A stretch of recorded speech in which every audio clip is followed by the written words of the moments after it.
Someone's putting us in shade. Oh, my goodness. All right, I think we're about ready to start. Dr. Cruz-Avira, we're sorry you're not here. We've got a full house. We're gonna make you jealous. So I think with that, let's begin today's meeting. It's 9:03 and we'll call the meeting to order. Executive Director Ross, President Haley, here. Vice President Hagerman, Here. Superintendent Horn, Member Catanese, Here. Dr. Clay, Here. Dr. Core, Here. Dr. Cruz Rivera,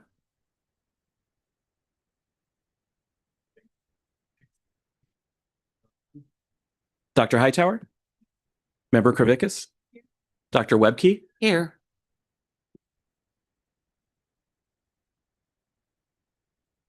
Dr. Cruz Rivera, just as a heads up, you're frozen on our end, so we'll let you know when we see you moving again. President Haley, you do have a quorum. Great. Well, with that, I would just like to give a quick president's report. First of all, thank you all for joining us today. We've been gone for about 2 months, so I hope everyone is returning a little bit refreshed and recharged. I know many of you all have very busy responsibilities, especially with the new year. So I wish you all a fantastic academic year. As we begin today's meeting, I just wanted to briefly remind my colleagues and guests today that our mission is to develop successful citizens, robust public education. And we have a great responsibility here on the board. And I think I can speak for my fellow board members that we are up to the task. I'd also like to reflect that as we in Arizona, many of our students have already been back to school for close to a month. We have 1.1 million public students in our 1,500 traditional public schools, 550 charters, and the 14 CTEDs across our state. And I know that an increasing number of our students will be participating in dual enrollment classes at our local community colleges. And our student success is made possible by the more than 66,000 public school teachers and the thousands of leaders and support teams that help make each of that possible. So we are really, really grateful for each of you, and we wish you an outstanding academic year.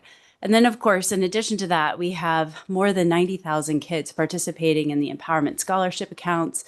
This represents a growing and important part of the education landscape, and it's vital that we continue to ensure our families are supported in making the best educational choices for their children, as we at the State Board provide continuous oversight of that program. I just would also like to say on behalf of the board, we're excited for the new students who will be joining the Student Advisory Committee. We always look forward to hearing what they have to say and the perspectives that they offer as we are making various decisions that will help shape education here in Arizona. And I am also delighted that we will continue the Students of the Month. So Shannon, keep up the great work there. Each of the students remind us why we do what we get to do, and we are confident that each of you will go far. So we have a full agenda today, and looking ahead, the board has its annual retreat tomorrow. This retreat offers us an opportunity to step back from immediate decision-making and really think more strategically about the direction we'll be taking, particularly around things like accountability. Some of you know that earlier this month, we participated in a study session around our accountability system, and we'll continue those throughout the fall. And these, as you know, are going to help us review and strengthen how we measure and support our students across the state. So, and finally, I'm just really grateful for the time and effort each of you board members devote to this work, to the staff, and to our investigative unit and our volunteers at the PPAC. You all, and the ATACs and the AATACs and the CEPs and all the other advisors that serve and help support us. I'm excited about today's board meeting and the decisions we'll be making tomorrow and the months ahead. So cheers to all of you. And with that, I then give it to you, to the superintendent's report. In the Superintendent interest of Horn. time, I'll have no report this month. Then with that, Executive Director Ross. President Haley, Superintendent Horn, members of the board, thank you for that wonderful kickoff. I have only good things to add to it in my executive director's report, because this is really my favorite part of the meeting, where, as you said, we honor a couple of amazing students from across our state, and we have two really wonderful kiddos with us today. Up first is going to be Evelyn Lopez, who's a 12th grade student at San Simon School in Cochise County. Simone, I'm sorry, we left the EF. Let me do that last part again. From Cochise County, who was nominated by Superintendent Carrie Wade. Carrie said that Evelyn is a true leader, serving as a class officer, student council, NHS, plays varsity volleyball, basketball, and tennis. Is an active problem solver, and described as grounded and level-headed, and always represents her school with honor and integrity. So Evelyn, why don't you come on up?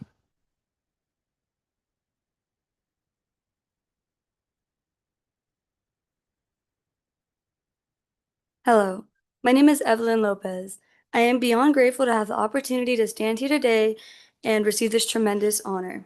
I am a senior at San Simon High School, and I have attended San Simon for my whole life. San Simon is a rural town near the New Mexico border. The school is a small K-12 district with approximately 90 students. I have learned so much going to a small school. San Simon has shaped me to the person I am today. Throughout my high school years, I have achieved many academic and athletic awards. I play every school our sport has to offer, such as volleyball, basketball, softball, tennis, and track. In these athletic activities, I have received many achievements and awards while experiencing new things, including being awarded the Scholar Athlete Award for every sport I have played. I also earned the Best Setter Award for volleyball my junior year, and I was recognized as being MVP for softball my junior year. I'm consistently an honor roll student. I am Student Council President this year, National Honor Society Vice President. I am Athletica Vice President, and I am involved in FFA. I have developed leadership, communication, and teamwork skills. I have learned so much being a part of all of these organizations. There are many problems I have faced that helped me grow as a student. When I first started high school, it was hard for me to manage my time with school, sports, and other activities outside of school. I was struggling with staying on track. I started to work on managing on my time and staying organized. When I first started school, I faced a serious challenge. I didn't speak any English, and no one in my class spoke any Spanish. It was hard for me to understand what I was learning. I took many classes to learn English. It took me years to test out of my English classes, but in sixth grade, I tested out. Now I can fluently speak both languages. When I graduate, I want to become a pediatric nurse. It has always been a dream of mine to help young children. When I graduate high school, my plans are to go to the University of Arizona and pursue a nursing degree. After I finish nursing school, I want to become a registered nurse. Throughout my college years, I would like to be an active member in extracurricular, leadership, and community service activities. I want to help out the local community in the Tucson area. I want to attend a nearby university to be closer to my family. I come from a large and very close family. They are the most important and influential people in my life. They are the reason why I want to become a pediatric nurse. My parents have always told me to help people. This is why I fell in love with helping other people. Thank you.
So up next, we have another amazing student from our state, Jordan Sacato, who is an incoming 12th grade student at Arcadia High School in Maricopa County, was nominated by Courtney Harrison, is deeply committed to community service. In 2024, founded Laws for Paws, a youth-led 501c3 dedicated to animal welfare and legislative advocacy.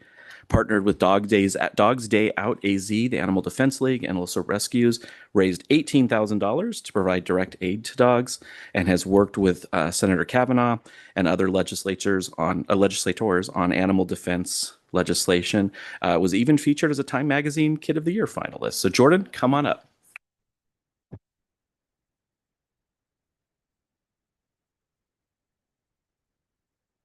Oh, good morning. My name is Jordan Sacato, and I'm 11th grader at Arcadia High School. What I love most about my school is how it fosters student leadership and real-world impact. It's a place where I felt empowered to turn my passion into action and make a real-world difference in the world around me. In 2024, I founded Laws for Paws LLC, a 501c3 nonprofit focused on animal advocacy. What started as a personal mission quickly became my life's passion. Our goal is simple but urgent: to create stronger protections for animals, both through impactful legislation and direct service to the ground. One of our biggest milestones was helping push legislation to ban the sale of cosmetics tested on animals in Arizona.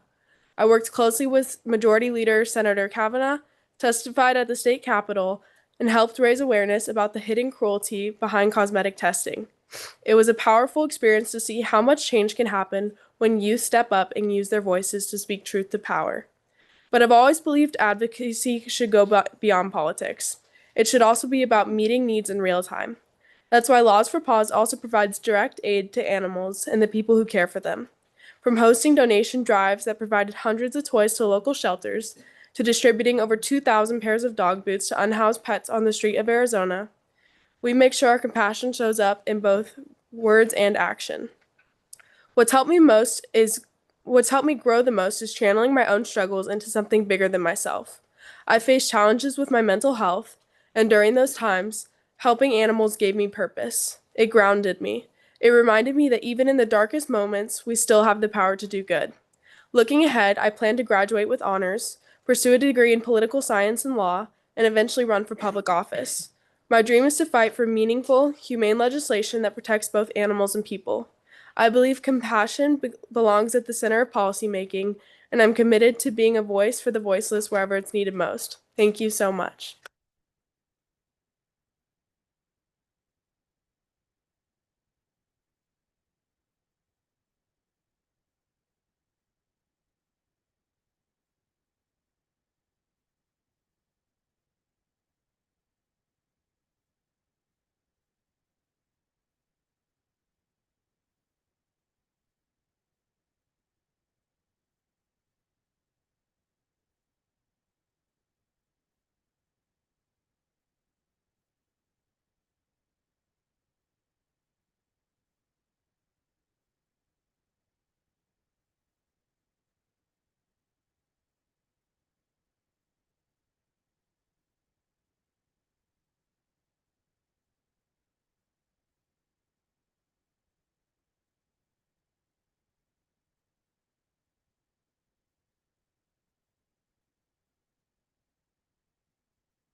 President Haley, Superintendent Horn, members of the board. Normally, that would end my executive director's report, but we do have one other piece related to State Board Students of the Month.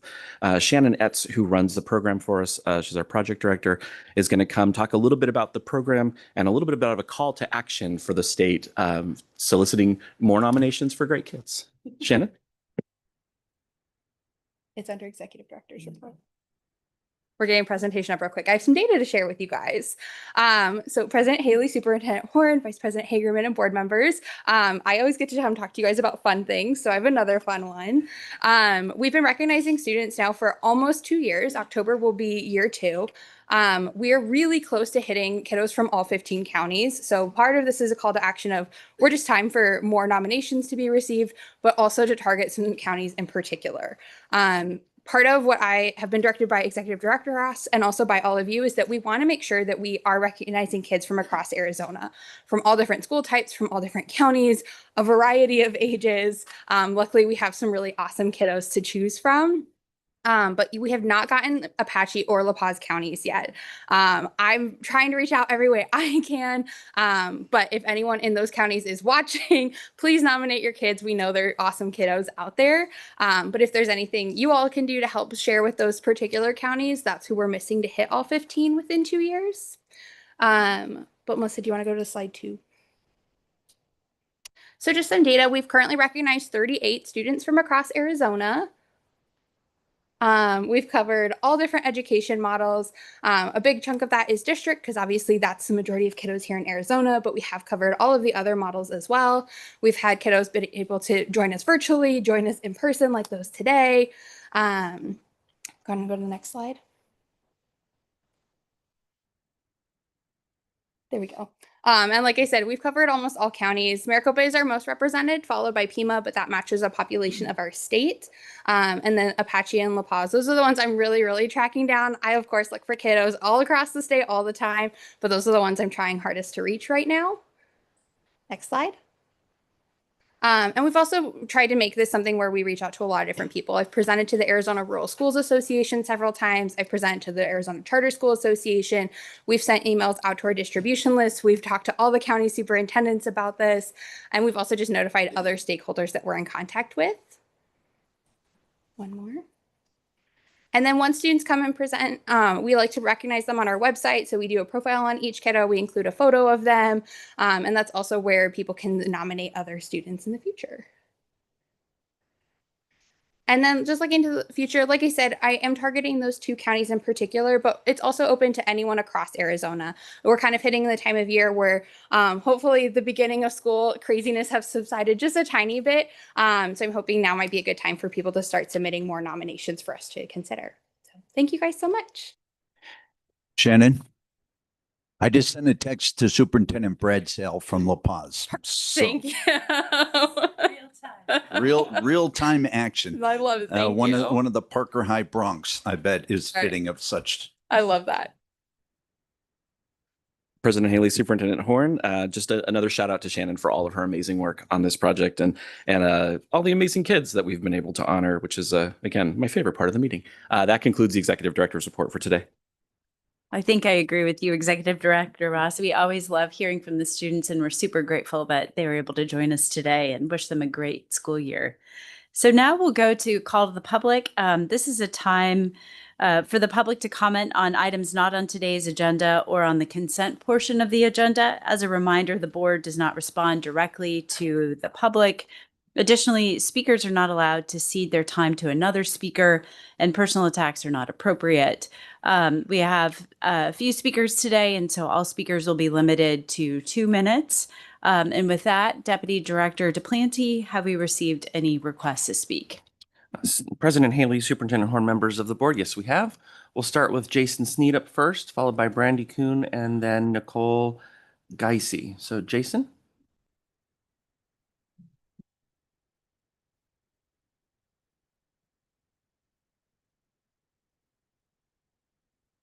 Members of the board. I'm Jason Sneed. I represent 3 groups here.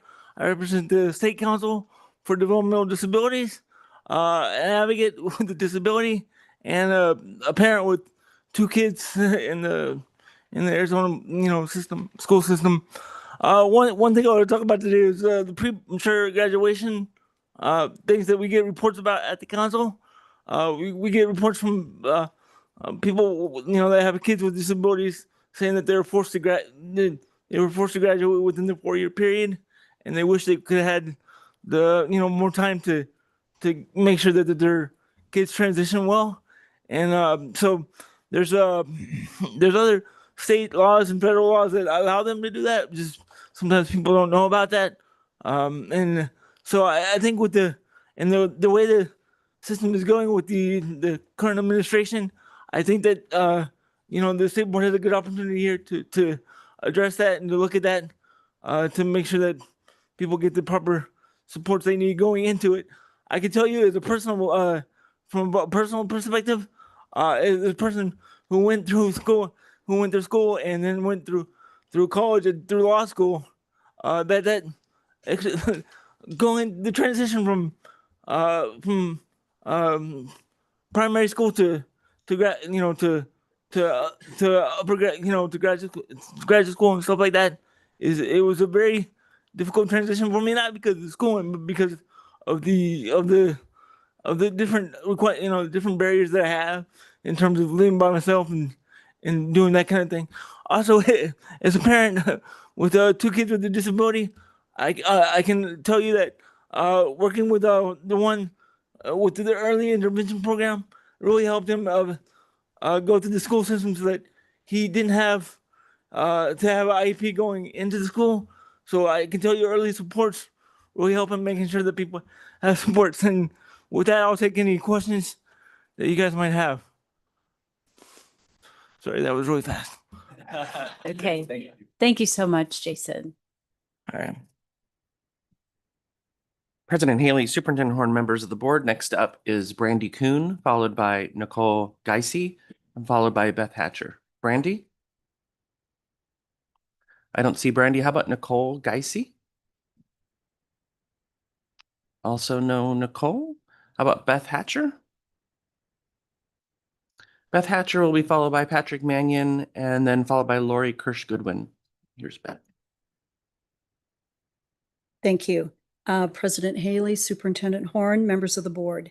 My name is Beth Hatcher, and I reside in the Cave Creek Unified School District. I'm a former parent, 3rd and 4th grade teacher, governing board member and president, and currently a substitute teacher on the CCUSD. I'm also a member of the Council for Native American Ministry, commissioned by the Episcopal Diocese of Arizona. I've recently reviewed each K through high school history and social science standard, and combined with my membership in the Council for Native American Ministry, I now recognize that important pieces of history have been omitted from the standards. I appear before you today asking that 4 specific items be added as modifications to the existing standards. These key items provide an accurate understanding of Native American and U.S. history and bring us to the widespread impact these practices and decisions have on our country today. 1, the doctrine of discovery be explicitly named, as are the Constitution, Manifest Destiny, and the Mayflower Compact. The doctrine was and remains the basis and justification for government and Supreme Court decisions, the most recent being in 2005.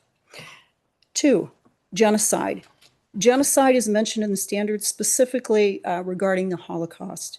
I request that the Native Americans also be named. The U.S. government-sanctioned form of genocide took place on what is now U.S. soil. Since Columbus Day and Thanksgiving are named, Indigenous Peoples Day should be added as well. And last, when describing Native American migration across these lands, I ask for the phrase to read forced migration. Because of the systemic structures in place today, and through the lens of an educator who believes in teaching history accurately, even history we find uncomfortable, I ask for the board to consider the inclusion of the 4 requests. Our students are entitled to a complete historical perspective so that fair and just decisions can be made by all and for all citizens today. Thank you for your consideration. President Haley, Superintendent Horn, members of the board. Next up is Patrick Mannion, followed by Lori Kirsch-Goodwin, followed by Amanda Glass. Patrick?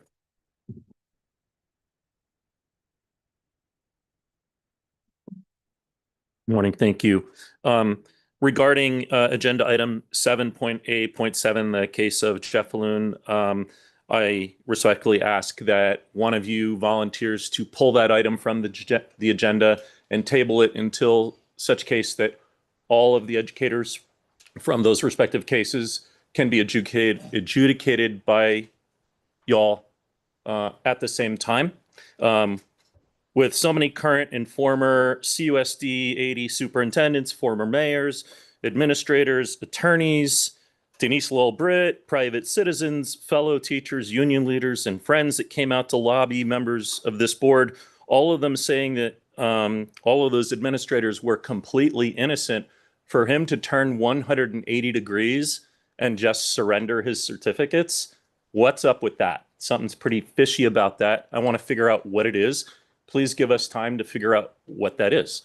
Talking about disciplinary items, June 23rd, agenda item 9, 19 different educators with 0 comments made by board members. It took you 27 seconds to dispatch with their careers.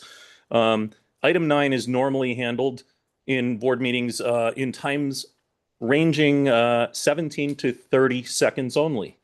The March 24th meeting with those Chandler administrators, 21 educators, but you spent 74 minutes and 25 seconds because of those administrators.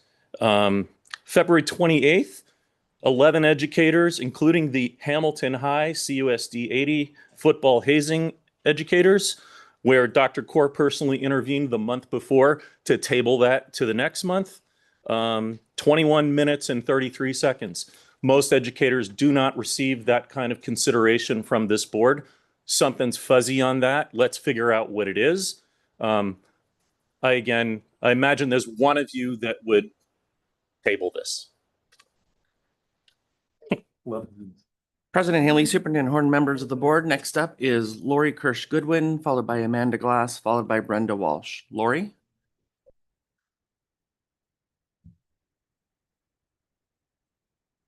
Lori, are you online? Yes. Good morning. Go ahead. Thank you for the opportunity to speak. I come before you today wearing 2 hats, one as a special education attorney and the other as a parent of a child with special needs. These roles give me unique vantage points on troubling trend, that is the premature graduation of students with IEPs. Graduation should be a celebration of readiness, not just academic achievement, but holistic preparedness for adult life. Yet across districts in Arizona, we're seeing students with disabilities pushed to graduate before they have met critical transition goals. Once they receive a regular diploma, their rights under IDEA are extinguished. That includes access to specialized instruction, vocational training, and life skills development, services mainly still desperately in need. Although there are students that are academically capable, they are still learning how to navigate the world independently. The extra time allowed under IDEA up to age 22 isn't a loophole, it's a lifeline. It's there to ensure students graduate with dignity, not just paperwork. From a legal standpoint, I've represented families who've had to fight through mediation, due process, even litigation, just to receive and preserve their child's right to stay in school. That's not equity. That's bureaucracy failing the very students it's meant to protect. I urge this department to issue stronger guidance to districts. Graduation decisions must be individualized, data-driven, and aligned with the IEP team's consensus, not dictated by arbitrary timeliness or core course fulfillment or funding pressures. Let's reaffirm the readiness means more than grades. It means life readiness. Thank you. President Haley, Superintendent Horn, members of the board. Next up is Amanda Glass, followed by Brenda Walsh, and then we'll conclude with Bridget Vega. Amanda? Amanda, are you online? Yes, I apologize. Can you hear me? Yes, we can. Go ahead. Okay, great. Just a moment. President Haley and board members, my name is Amanda Glass. I'm speaking today on behalf of Disability Rights Arizona. As the protection and advocacy agency for the state, we provide a variety of legal services to people with mental, physical, psychiatric, and sensory disabilities.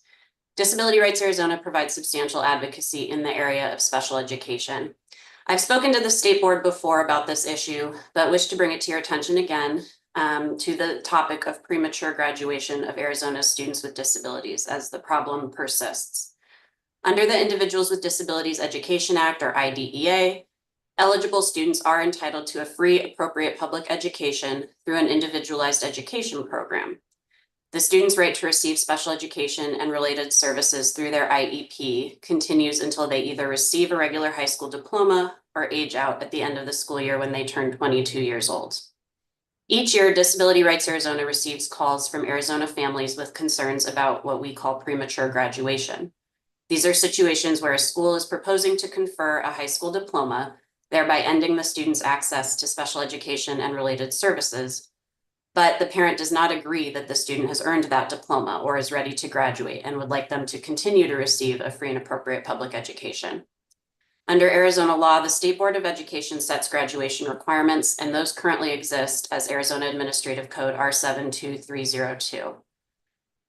This body has the authority to make changes that will significantly improve the education and lives of Arizona's students with disabilities. I encourage the State Board of Ed to review existing Arizona Administrative Code regarding this topic to make revisions or additions as appropriate. Thank you for your time. President Haley, Superintendent Horn, members of the board. Next up is Brenda Walsh, followed by Bridget Vega. Brenda, Good morning. Can you hear me? go ahead. Yes, okay. Okay. My name is Brenda Walsh. I'm a parent of a child with a disability and a non-attorney special education advocate. And I'm also here to speak about forced graduation of special education students. Under IDEA law, as well as Arizona law, students with disabilities are entitled to special education and related services until the age of 22 or through the end of the school year in which they turn 22. This law exists to give our most vulnerable students the time they need to build academic, life, and job skills. And schools are responsible for preparing them for further education, employment, and independent living. Despite this, many school districts are forcing students to graduate after 4 years simply because they've earned enough credits, denying them FAPE. But earning credits doesn't mean they're prepared for life after high school. Can we honestly say a student with significant cognitive disabilities can complete both the academic requirements and all IEP transition goals in just 4 years? IEPs are meant to be individualized. Some students need more time, maybe 2 years for a course that others finish in 1, but too often schools pass them through without meeting state standards or providing a meaningful transition just to boost their graduation stats and keep their A grade rating from the state. IEP teams need more flexibility, and students deserve time to complete their education properly, not to be pushed out before they're ready. Finally, the transition services must be individualized, practical, and connected to the student goals. A lack of a good transition is a denial of FAPE. Our students deserve better. Please help them. Thank you. President Haley, Superintendent Horn, members of the board. Last to speak today is Bridget Vega. Good morning.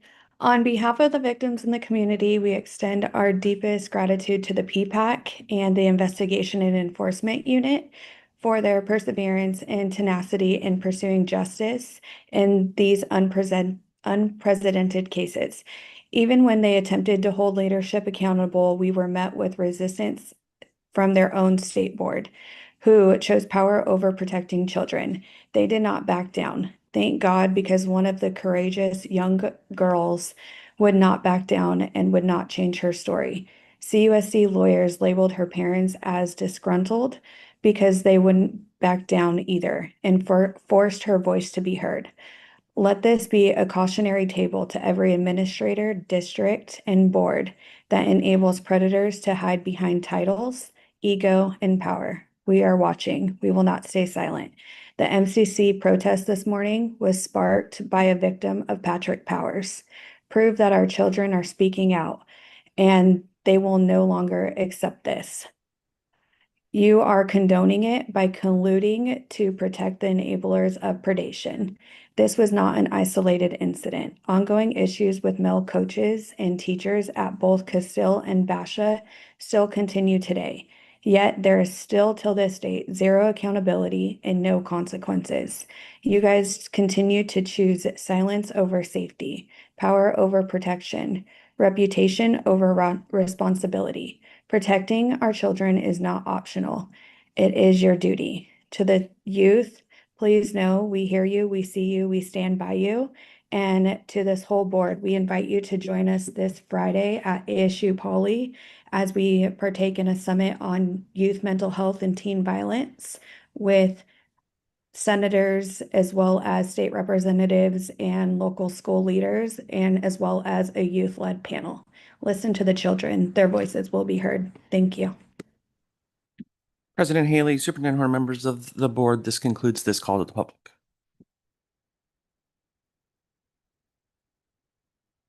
Thank you so much, Deputy Director Duplanty. We'll now move to item 3 of the consent agenda. Is there an item or items from the consent agenda that a board member would like to pull and discuss? President Haley, yes, it is item J and item M. And I need to recuse from both of those items. I serve on the Board of Trustees for Grand Canyon University, and those items are related to the university. Thank you. I would also like to recuse my vote. Item 3J. I also work for Grand Canyon University as an adjunct professor. Okay, thank you so much. With that, are there any other items that need to be pulled or items for discussion? Okay, with that, I'd like to have a motion to approve items 3A through 3I and 3K and through L, and then 3N through 3O. Do I have a motion? So moved. Member Catanese, do I have a second? Dr. Clay seconds. So all in favor say aye. Aye. The motion carries. And then we'll have, do I have a motion to approve items 3J and 3M? President Haley, Superintendent Horn, members of the board, we'll need to do those as two separate votes because we have two folks recusing from one from the other. So Okay. we'll do 3J first, then 3M. Okay, thank you. Do I have a motion for item 3J? So moved. Member Webke, and then a second. Second. Member Catanese, all in favor, say aye. Aye. Any opposed? Great. Yes. And then for item 3M, do I have a motion? So moved. Dr.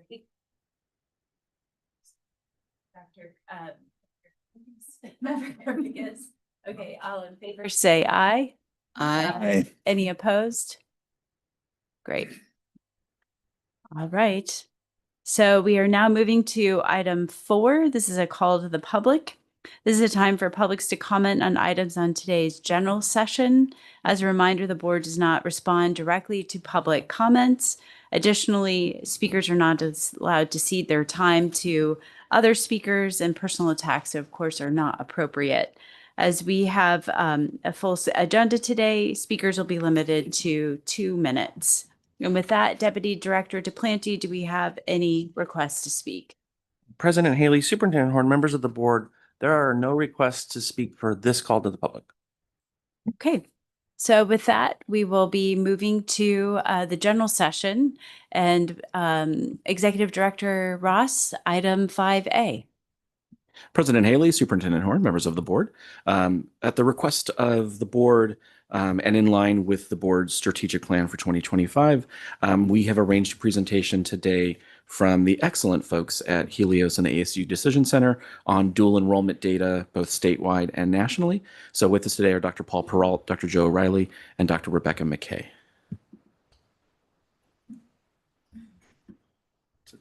Lots of doctors.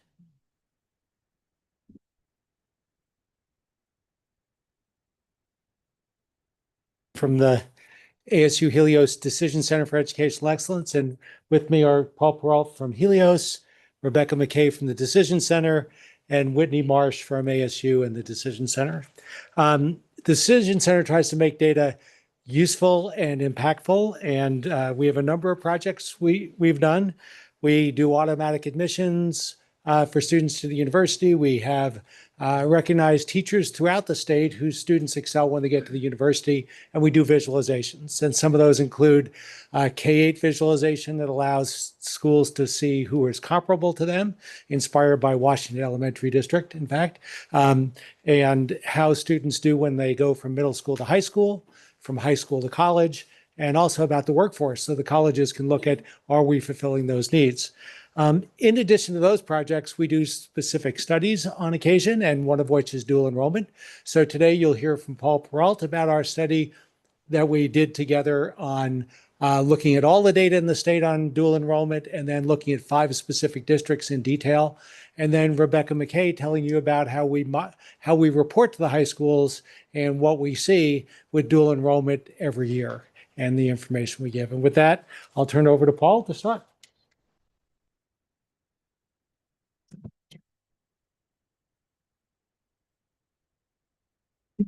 Thanks, Joe. We undertook this study because we wanted to see how dual enrollment was impacting student outcomes in Arizona. And it's a little bit of a back to the future. So we're going to talk to you about a study that happened looking at years 2017 to 2020. And then we're going to talk about current dual enrollment data today. Previous research had shown that dual enrollment students were more likely to attend college, have a higher college GPA, and complete a degree. Our study wanted to dig deeper. We wanted to examine public student dual enrollment course taking through community colleges in Arizona from 17 to 20, as well as that relationship between dual enrollment course taking and college access and success for high school graduates. So our work was really guided by 3 specific questions when we break this down. Number 1, how does dual enrollment participation vary among student populations? So low-income students, minority students, students with disabilities. We wanted to see what was the variation around in that enrollment. Number 2, in what ways does dual enrollment success influence college going for high school graduates?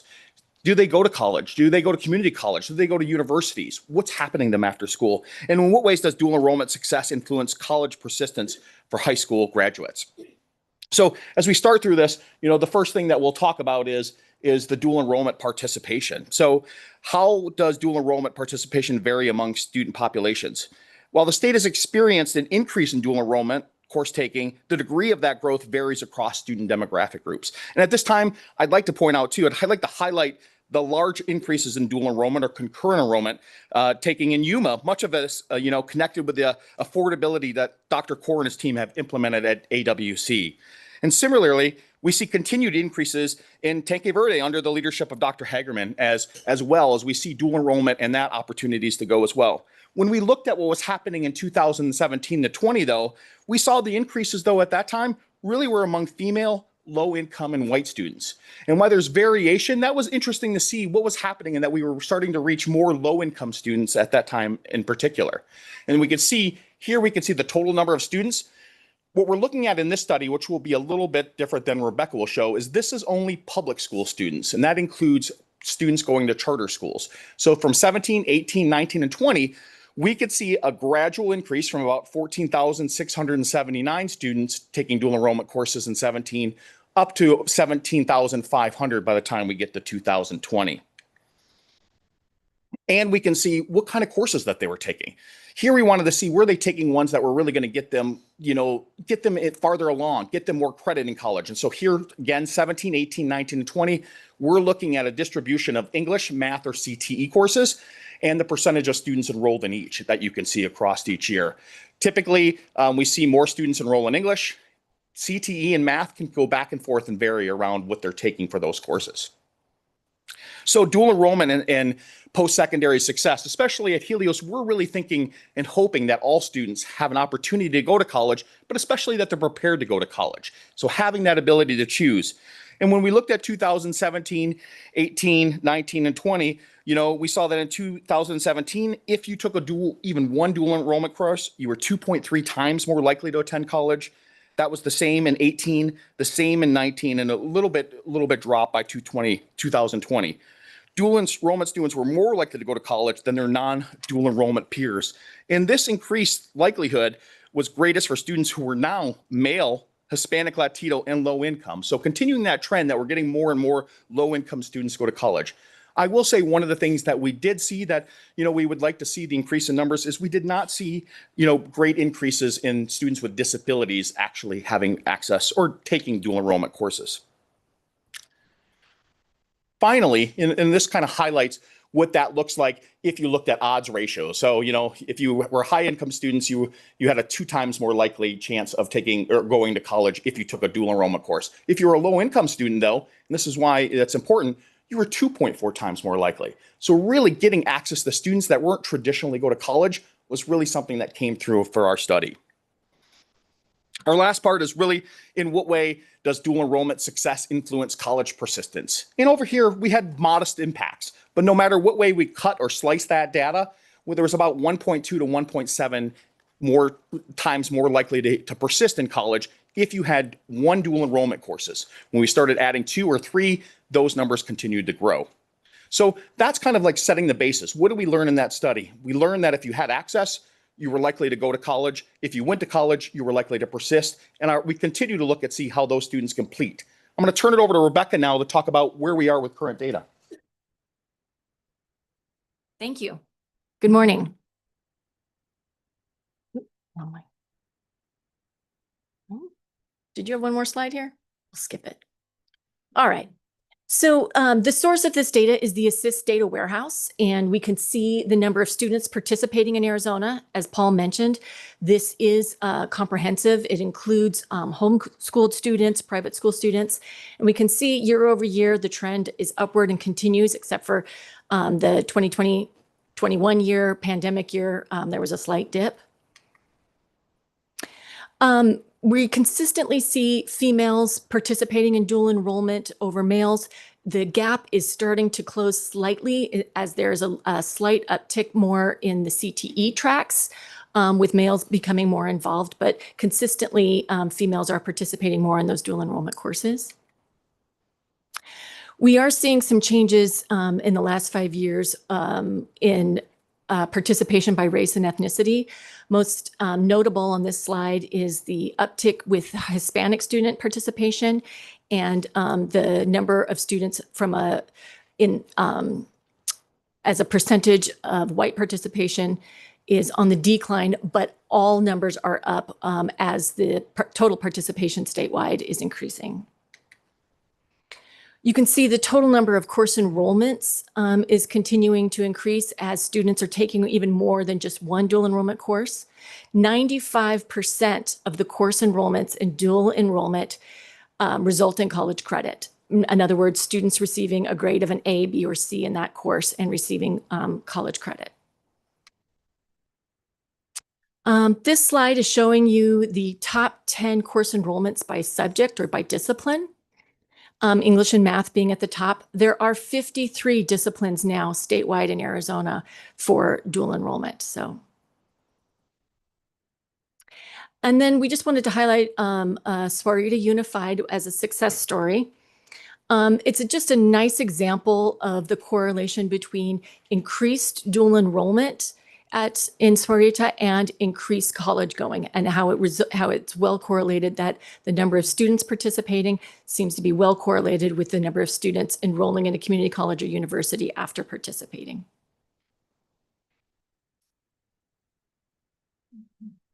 So as you can see, we see the numbers are on the rise. And what does that mean? That means more opportunities for Arizona students. It means more opportunities for Arizona when we think about workforce demands, what's going to happen down the road in the future. As we end, I'd like to just highlight, what our teams really kind of highlighted of what Arizonans can do. Number one is sustain and increase funding.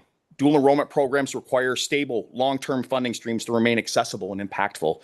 Increased investment ensures schools can cover tuition, materials, and administrative costs without passing the burden to students and families. When we see some of those things disappear, we see opportunities go away for low-income students that traditionally don't go to college. Increase opportunities for teacher training. Again, we believe that teacher training is the most important thing. We need good teachers for those students to be successful. Teacher preparedness is critical to maintaining rigor and consistency in dual enrollment courses. We saw that in the way that the students finished those courses and then actually had academic courses and then persisted in school. Increase access to dual enrollment. So there are still structural barriers out there, eligibility requirements, transportation, course availability, other things that are limiting participation. So we hope that policies can expand access by reducing those financial and logistical barriers, ensuring opportunity for rural students, low-income students, and first-generation students. Thinking about bigger outreach and flexible program models, online, hybrid, after hours can be important as well. Targeted advising for student groups. So advising tailored to first generation or low income students really gives us more opportunities. They might not be thinking about it. We've actually done surveys in the past where students were asked about AP, dual enrollment, or other courses in 11th or 12th grade, and they weren't advised to take them earlier. So how do we get those students some advising so that they're thinking about that earlier? Integration of dual enrollment with student-centered K-20 pathways. So dual enrollment should not be an isolated offering, but a key element in broader career and academic pathways. And we hear that from the business community as well. How do we make sure that this all aligns to the workforce and to the opportunities that will be out there? And then finally, track progress and publicize impact. Looking at data collection and on enrollment, credit attainment, completion, and post-secondary outcomes helps demonstrate the impact that all of you can have. And we've seen that with those numbers. Increased dual enrollment opportunities have led to more kids going to college. And I'd like to thank you. I'd like to thank Superintendent Horn and his team, who also allows us to use data to actually bring this work to you, and thank everyone on the board. And with that, do we have any questions for the Helios team? Dr. Hagerman. You kind of talked about it here in what Arizona can do. Is there anything around like what barriers to access or like what things improve access other than just like the logistics and stuff, or anything to highlight around those two areas to increase access? Well, sometimes I would say just the knowledge, having that advising, letting students know that they can do it, and letting know that it's affordable. Any sense of what grade to start that advising? I'm thinking 11th grade is way too late. 11th grade would be way too late. We almost think that should be starting in middle school as you're entering high school. What are these opportunities that you can have in that? And when they run into financial barriers, Dr. Kors talked about it before, how do we find ways to help them around those financial barriers? Because if people don't think that they can afford them, then they're not going to take those courses. But great question. We've seen more and more hybrid or online opportunities for dual enrollment too. And that really helps our rural communities that might not have the opportunities. Cool. Thank you. Superintendent Horn and then Dr. Clay. Yes, thank you. Very interesting presentation. When we look at data, we need to distinguish between causation and coincident data. So in this case, what we would say is, did the students, you showed that the students had dual enrollment did better in college than others. Did they do it because of the dual enrollment? Or could it have been there was something about those students that took advantage of dual enrollment that would have done better in college, even if they hadn't had the opportunity for dual enrollment? In other words, is it a causation question or is it just coincident data? That's a great question, Superintendent Horn, and thank you for bringing it up. Actually, it's a mix of both. And so in our study, in our analysis, we had a matched sample of students. So those students that were dual enrollment students were matched with students that looked like them, had the same GPAs, same backgrounds, same opportunities, same GPAs, but they did not take in dual enrollment. So that led us to be able to make causation analysis around this, along with the connections that we're just looking at that are more descriptive. Our findings show that dual enrollment access leads to more opportunities and students going to college and persisting in college. Part of it, I would say, also gets to the aspect of knowing that you can succeed in college. If you've never taken a college course, right, it's hard to understand that you can succeed in college. I myself am a first generation student, and I'll tell you that first semester, never having any dual enrollment or AP, that's really surprising. And so a lot of students that take that first dual enrollment course understand that they can pass, they can get a good grade, and that they can do college level material. I think it's invaluable. Dr. Clay. Good morning. Thank you for all of your hard work, Joe and team. I really appreciate it, especially down here at the rural schools. We still don't get it yet, but we're starting to embrace more and more the importance of your work. And I just want to thank you for your tenacity and your patience with us, especially the rural schools. Keep going, and eventually we're going to get to where we need to be. Thank you. Thank you, Dr. Clay. Any other? Member Katniss, and then Member Kripikis. Yes, thank you. I had a question about funding. So what sustainable funding models could Arizona adopt to ensure that dual enrollment programs are not only maintained, but also expanded to reach more students across the state? Yeah, that's a great question that I would like to defer and bring back information. I think that would be something more than probably a 1 to 2 minute conversation, and would love to confer with others around that so that we can give you a complete answer and show some options instead of just one.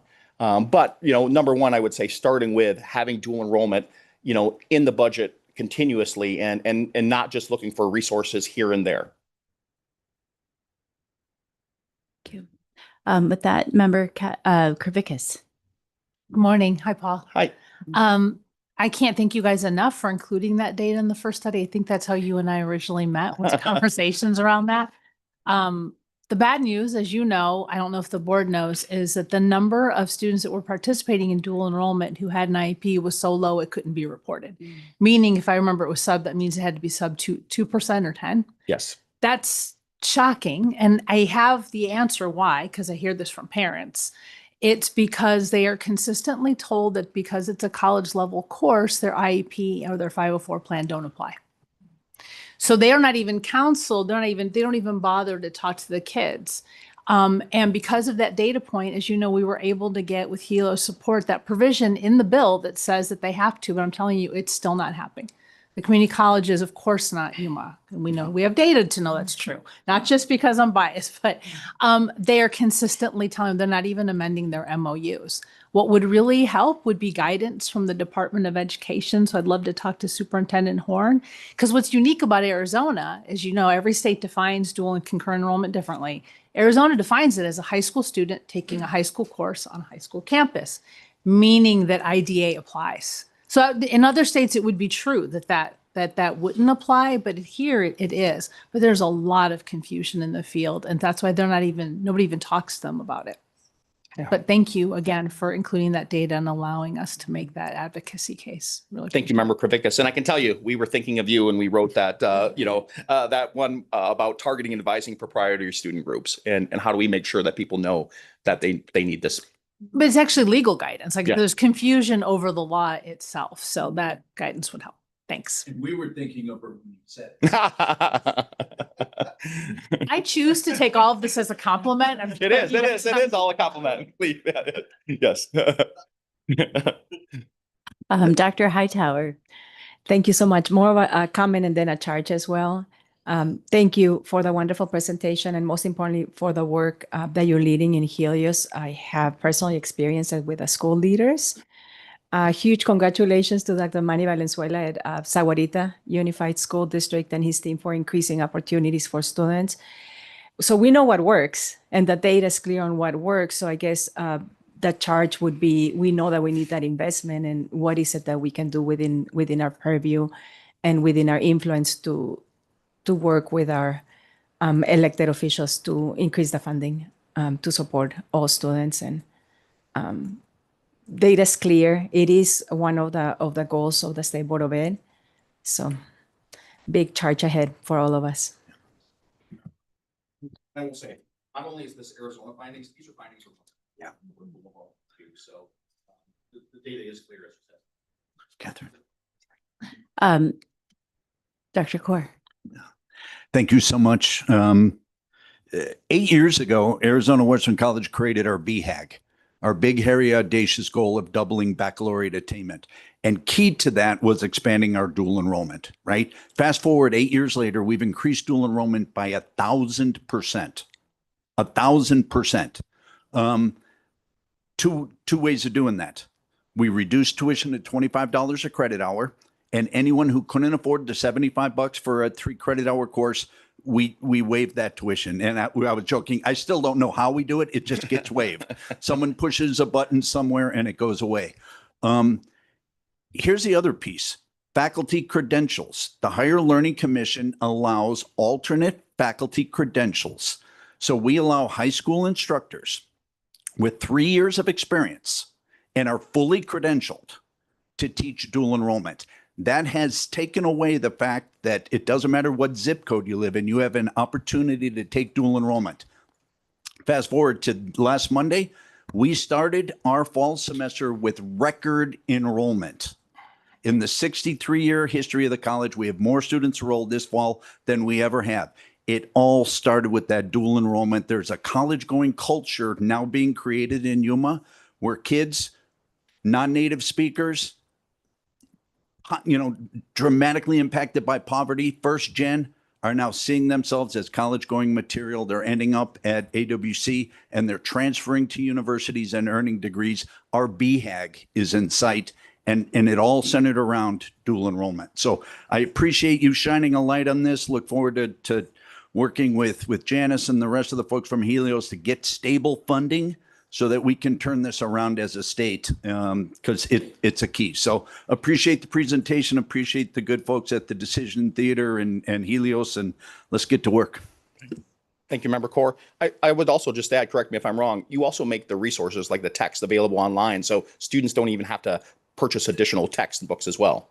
Correct. We're just looking to eliminate every potential barrier, real or imagined, to make sure those kids know they have that opportunity, and they're taking advantage of it. I have a question too, but I'll let you go. At the risk of making this an AWC love story, I want to point out that they actually do have IEP specifically referenced in their MOUs, and it should be a model for the other community college districts. I guess my question is more of like, maybe I didn't quite get it. So looking at page 10 of your slide deck, where it did, like, to me, when I look at this information, students with IEP had an overwhelming impact on college going and persistence. And so for me, did I read that information correctly? Students with an IEP that are students that are disability students. Yeah. Yeah. So students with disability with an IEP. Not students with that don't have disabilities that had it. They just have an IEP. Yes. Okay. I guess maybe And we also have to look at that conflated the numbers of students with disabilities is so small. Like Member Kravakis, we can't report just on regular students, traditional students with disabilities. Got it. Okay. Because I was like, if you look at that number on slide 10, students with an IEP, it's overwhelming success. So if individuals are having success and they have an IEP, I would imagine students with disabilities that also have an IEP, that this could have unbelievable impact on the college going culture and long-term post-secondary success. Member Kravakis. Yeah, thank you. And that is what startled me when the report came out is, I mean, it's clear that would help. But I partly my theory is why that helps. If you think about some comments we heard in the public, it's that transition. So if a student takes dual enrollment, the part of the transition, if you have a disability going to college, it's a whole different world. You've got to advocate for yourself. You have to negotiate accommodations. How beautiful would it be if they do that before they leave high school? So when they get to the college campus, it's all done. Instead of what happens now is we give students a piece of paper, find some building called the Disability Rights Center, and good luck. And that's while they're probably partying and rushing and doing everything else that first week of college. But that to me is what we're not tapping into, is that ability to transition them really smoothly. Yeah. And then I would highlight and clear at the end is that seeing those participation rates go up is clearly a good thing that we're seeing and going to provide those opportunities to all students. Given that looking at this specific slide, or actually if you look at, I think it was slide 17, when you look at the total number of course enrollment. So in 23, 24, it was 100,000. That's still like less than 10% of our public education students. So how is this steady increase related to funding? Is it related to, strong leaders in Yuma and Tanque Verde and others advertising that this is an option? Is it? Yeah, I would say it's a mix of both. We've seen dual enrollment become more of a national discussion point. And so we see more dual enrollment opportunities. Dr. Core and others throughout Arizona have expanded those opportunities. There has been funding opportunities to pay for dual enrollment courses that have been put in place too. So I would say a combination of all of those things are leading to that gradual enrollment. Like you said, it is about 10%, but we're also kind of thinking about students that are just in that high school range too. So, we're going to have students in 9th and 12th really taking most of those dual enrollment courses.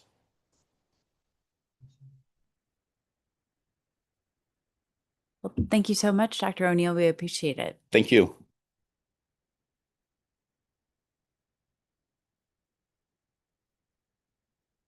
All right. With that, We'll move to item B, 5B, Executive Director Ross.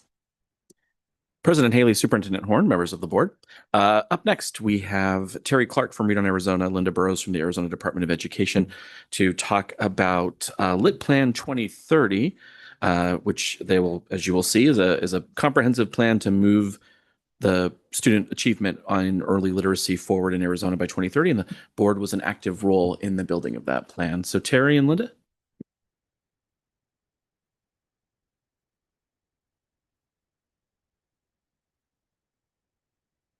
Still right. And thank you so much for having us, President Haley, Vice President Hageman, Superintendent Horn, and board members.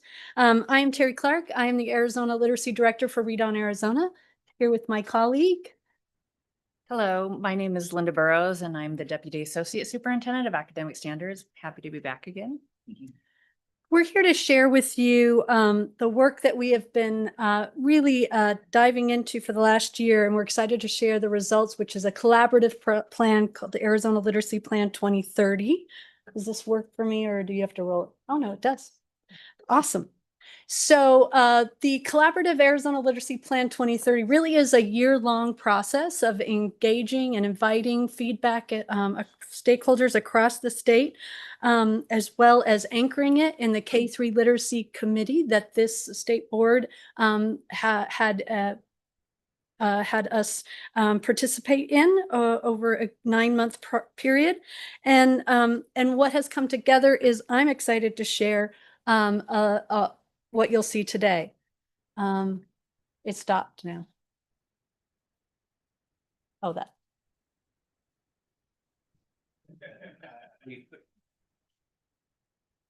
The next slide I can tell you is just a quick leadership slide on who Read on Arizona is. As I said, it's a collaboration of many agencies, including some of our founding partners, but you can see the executive leadership there.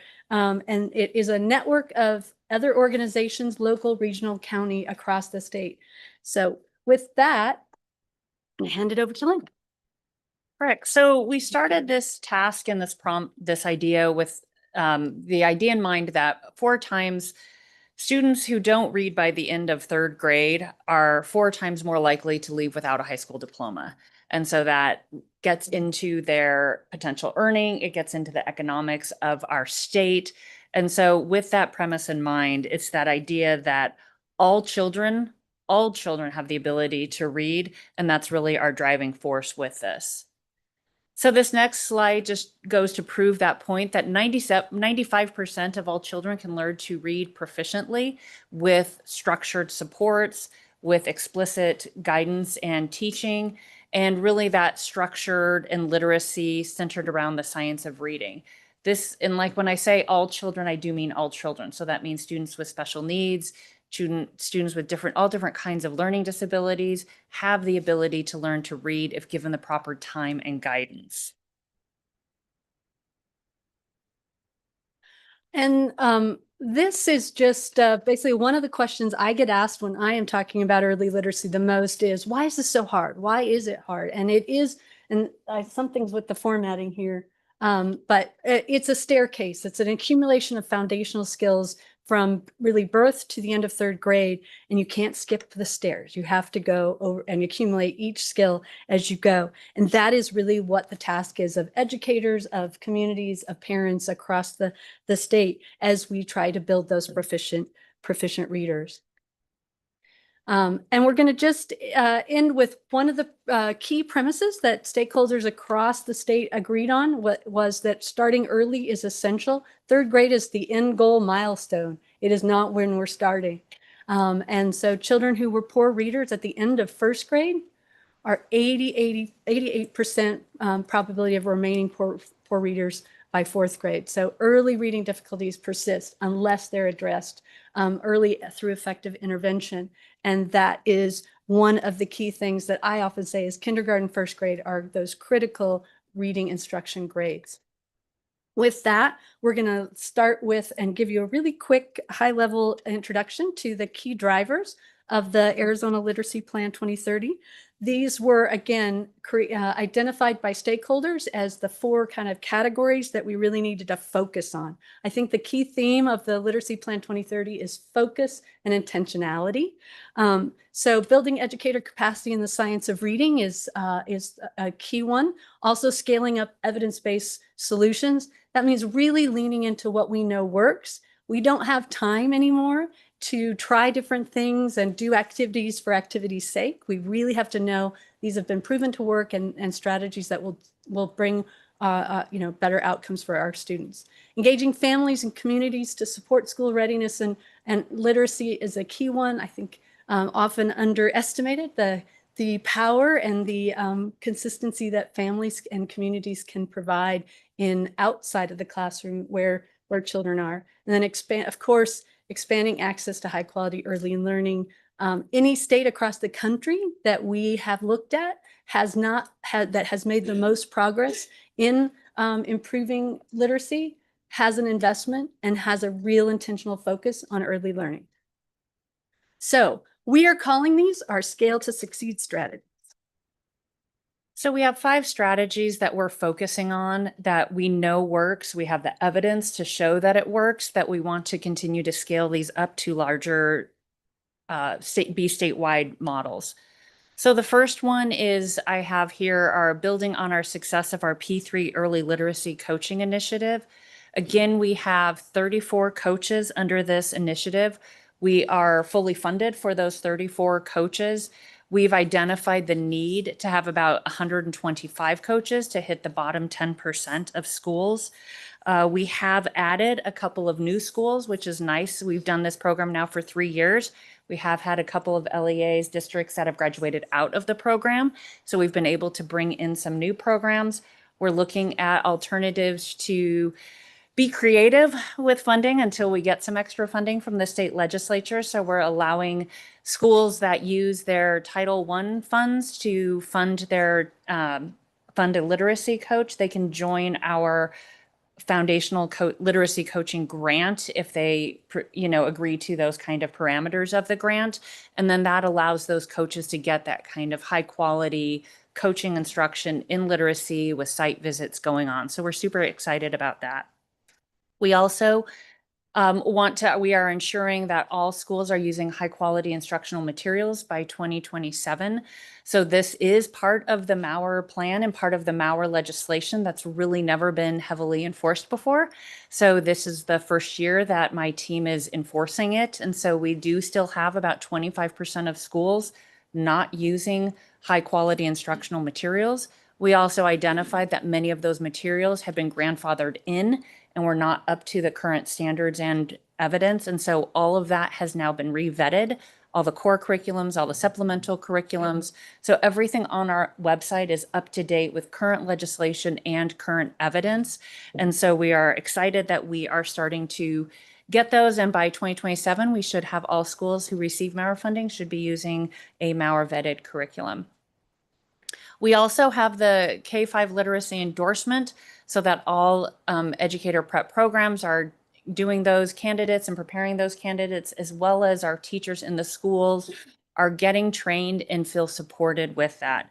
So as of July 2025, about 10% of gen ed teachers have taken and passed the Foundations of Literacy exam, and about 6% of special education teachers are. So we are lagging a little bit behind, but that is to be expected because we have given teachers 3 years to do it. So that sense of urgency is not quite there yet. We do expect that within the next year, by about this time next year, we should really start to see that uptick, because in order to take those classes and get those certifications done, you need a good year before it comes due in 2028. So we do anticipate that to come up. Linda, can we just go back to that? Yep. The other thing, I like to deliver some good news or some hope. And one of the other data points that we brought to you this morning was the percentage of educator prep program candidates that are passing the Foundations of Reading exam, which is the final step to get their literacy endorsement. And happy to say that since over the 4-year data that we have, there's an 80% passing rate for those EPP candidates. The national average is 61%. So we can feel good about the pipeline that is being built and the educators that are coming into the field, being really well prepared to teach the science of reading. Yep. In fact, I did the numbers in for 2024, 2025, the average pass rate was actually higher than that at 82. So good news. There we go. Great. And the last two are, one is that we, unfortunately, bad news was just after the pandemic, Arizona had the highest rate of chronic absence in the country. And we've come and reported to you all about the work we've been doing in the Chronic Absence Task Force and also the Arizona Chronic Absence Resource Guide. The good news is we're seeing that now come down. We've actually brought it down 8 points to 24%. So we're actually on track for that goal to get it to closer to 50% reduction in chronic absence by 2030. But we can't let up. If we let up or if we don't keep intentional focus, we'll see that. We could see that pop up again. And then again, we have a current status of 32% of our 3 and 4-year-olds in high quality early learning settings, and the goal is 45%. So all in all, also this plan and the way the stakeholders asked us to put this together is to remind everyone that progress takes time and commitment. This is not a checklist. This is not and next year, why aren't, this is, some of these are big, hairy goals. And we have to really take some big swings, and we need leaders and everyone in the field to keep, sort of be persistent. So with that, I'm going to hand it over. The key part of the plan is an element that we allowed partners to make action commitments. And so we're really excited. We had hundreds of action commitments before the plan was launched last month, and we have started to get many more. And Linda's going to tell you a little bit more. So I wanted to share with you some of the partner action commitments that my team is doing with the Department of Ed. So we are working and constantly bringing in partners to train and provide professional development for teachers in a multitude of different platforms and different ways, again, to be the least restrictive possible, for that way teachers are doing this when it's convenient for them. We do different things, like we're holding a writing symposium, bringing in some national folks in to speak to that, giving teachers that idea that reading and writing kind of go together. We also have developed some peer learning exchanges where we're taking teachers that are master teachers and do well, having them peer learn with other teachers as well. So we're getting that kind of common knowledge and common learning going on. We are working with other groups within ADE and outside of ADE, like our Office of English Language Acquisition, to make sure, again, we're all using that same common terminology. So when one group from ADE goes out, they're not saying something different than the other group. And so we're working really hard to make sure that school improvement and OLS we're all saying the same thing. And then one thing that we've done recently is give some instructional minutes guidance as well on ADE's website. We noticed that that was something that was kind of lacking. And again, it's obviously just a guidance. Schools can take it as they want it, but that idea of how many minutes should we be spending on these different things? And we've noticed that that's a big help. We do have other commitments, obviously, from the state board, has been a giant partner with us and thought partner as we're working through this. We work with the Department of Economic Security, both with my early childhood team and my K-12 team, to make that seamless transition, because students just don't start learning in kindergarten. They start learning from their folks at home. And then we also have worked to reach out with rural counties as well to get that kind of professional development and see what those needs are moving forward.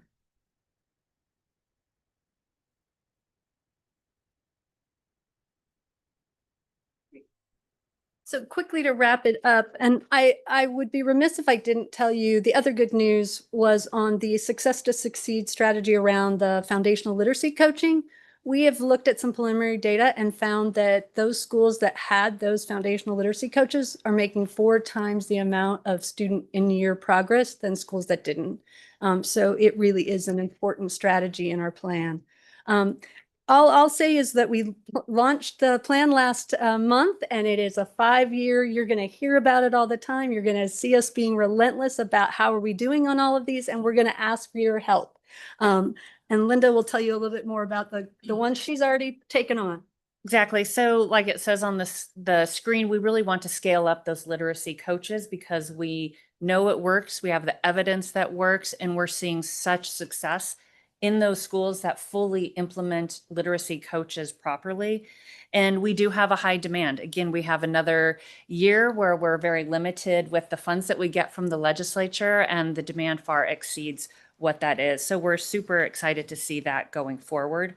We also are continuing to work on getting all educators K-5 trained in the science of reading. I think this will also help as maybe some of those kids who are barely proficient as they go into 4th and 5th grade, getting those 4th and 5th grade teachers as well trained in the science of reading going forward. We're also starting to see demand from secondary teachers, teachers in middle school and high school that want to learn about the science of reading and how can they help their kids become better readers at those higher levels.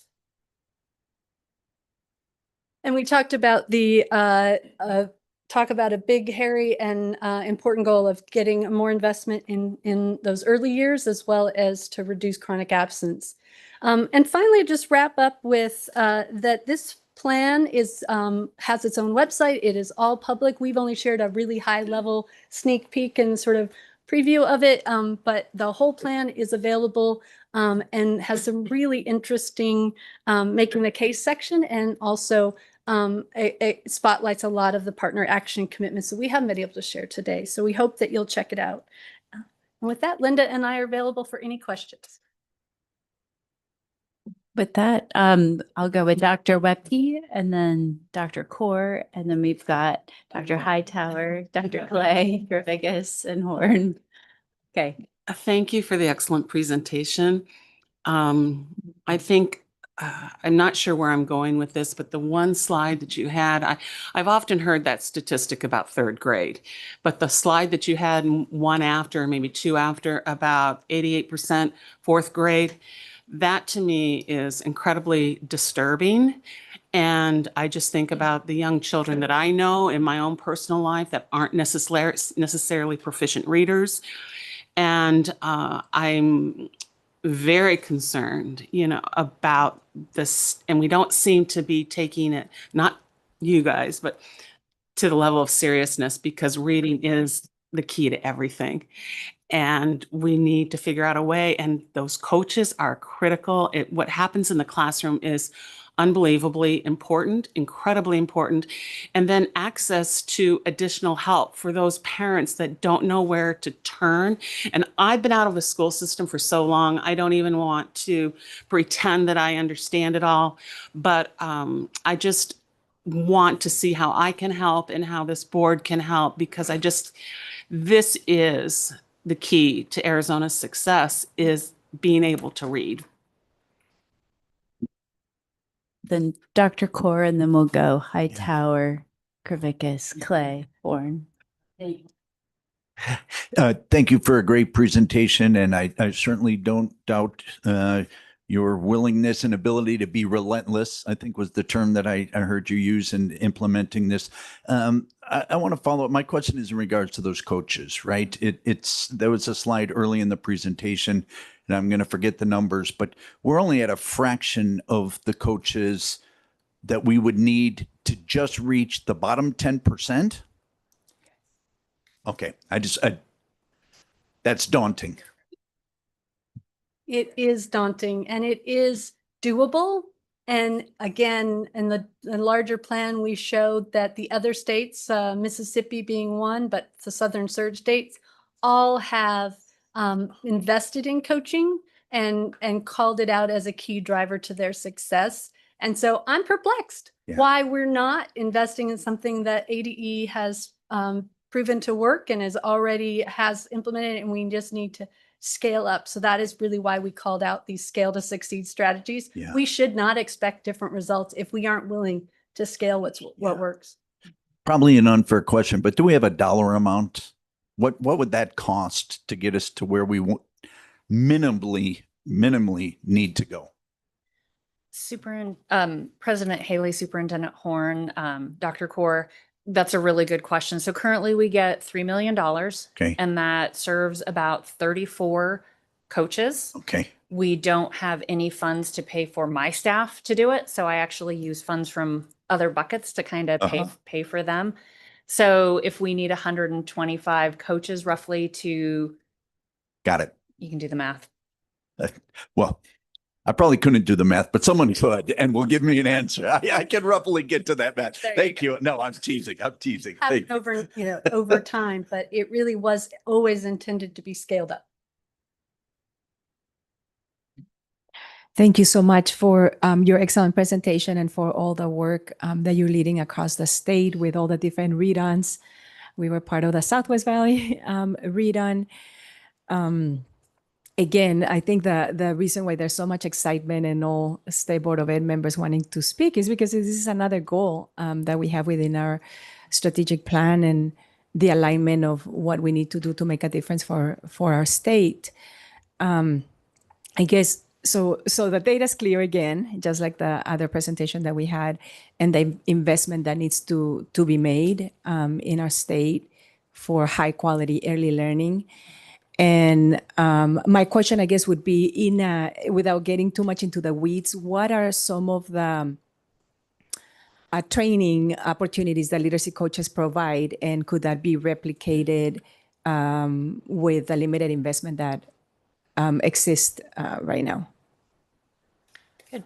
President Haley, Superintendent Horn, Dr. Hightower, that's a really good question. So right now, how our foundational literacy coaching grant works, folks come in and get intensive training at the beginning of the year. We just had our training last week for all of those coaches. They come then quarterly and get training throughout the year, as well as they get site visits. They also have mentoring and peer learning amongst the coaches, as well as access to my ADE team that talks with them and has a pretty unique relationship, constantly helping and mentoring, checking in, making sure they're doing the things that they need to do.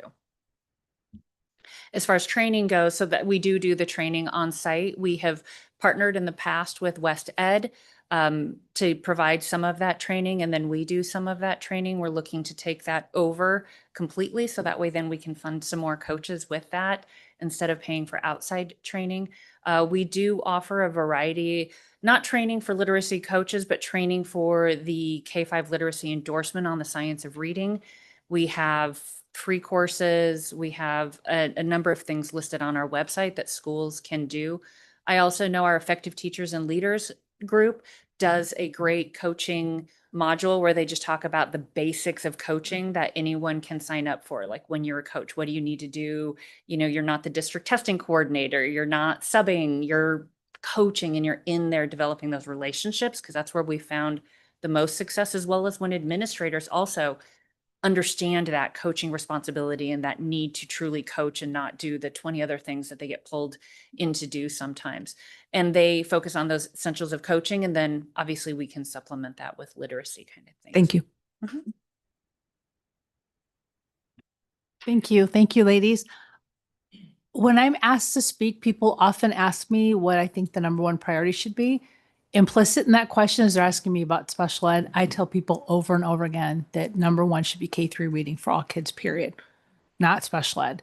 So I just want to tell you, I'm trying to beat the drum, but I want to give you guys a couple shout outs. There's one thing that was in the report that was not in the slides, because I know I get asked, and we probably all get asked frequently by legislators, what could we do? You guys have a really great chart in there with, I think, the 5 states, part of Southern Surge states, and what policies they have in place and what the gaps are. So when we get asked by policymakers what we think we should do, copy and paste that chart and send them. There's some really nice low hanging fruit, quite frankly, in that chart. Yes. So I wanted to give you a shout out, even just as former legislative staff, those charts are very helpful. Can we go to slide 5 for a second? I want to give you guys another shout out. I've already told Terry I'm going to be copying and pasting this chart all over the world on slide 5. Most people, and I'm just going to say it, assume that most kids with disabilities can't read. I see it. I hear it all the time. They just shrug their shoulders like, well, yeah, because only 16% of kids with disabilities in 3rd grade are reading right now. But this particular graph does an amazing job of pointing out, and this is true nationally, only 5% of kids probably can't, and it's struggle to become proficient, not that they can't read. We all know, I've been very public. My daughter has Down syndrome. She's a really strong reader. Is she proficient at grade level? No, but she's a strong reader. But that is really critical because that means generally, and correct me if I'm wrong, the majority of kids with IEPs are falling in that 15%. Probably, yeah. Yeah. And so I always tell people there's no reason why a kid with ADD cannot read on grade level or a kid with speech language impairment or anything. So I really want to thank you for spotlighting that. And again, tell you that I will be copying and pasting it all over the world.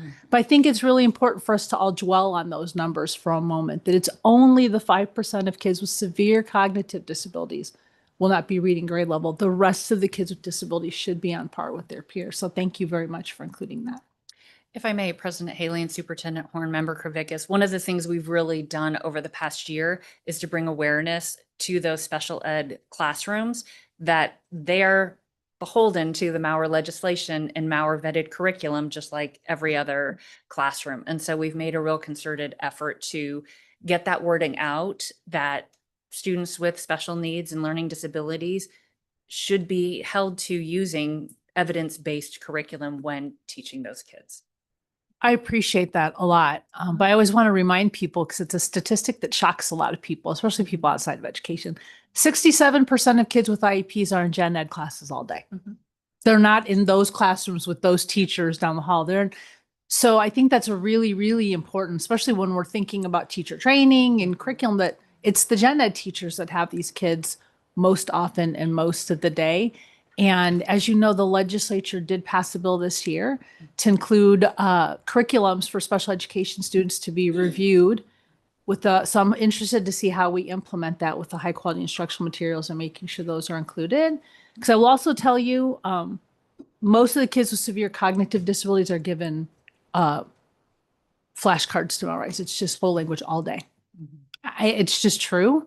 So that's really an important thing to point out. But I thank you guys so much for making sure that we're including all kids and all the work that you're doing. Thank you. Dr. Clay. Thank you for that wonderful presentation. I have a couple of questions. My first question, you had said that there are schools that are not using high quality instructional methods. Do you have a list of those schools? I don't need to know right now. Definitely not.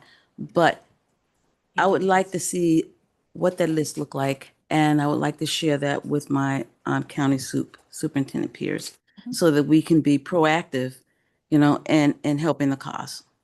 Yes, President Haley, Superintendent Horn, Dr. Clay, we do have that list, so I can share that with you.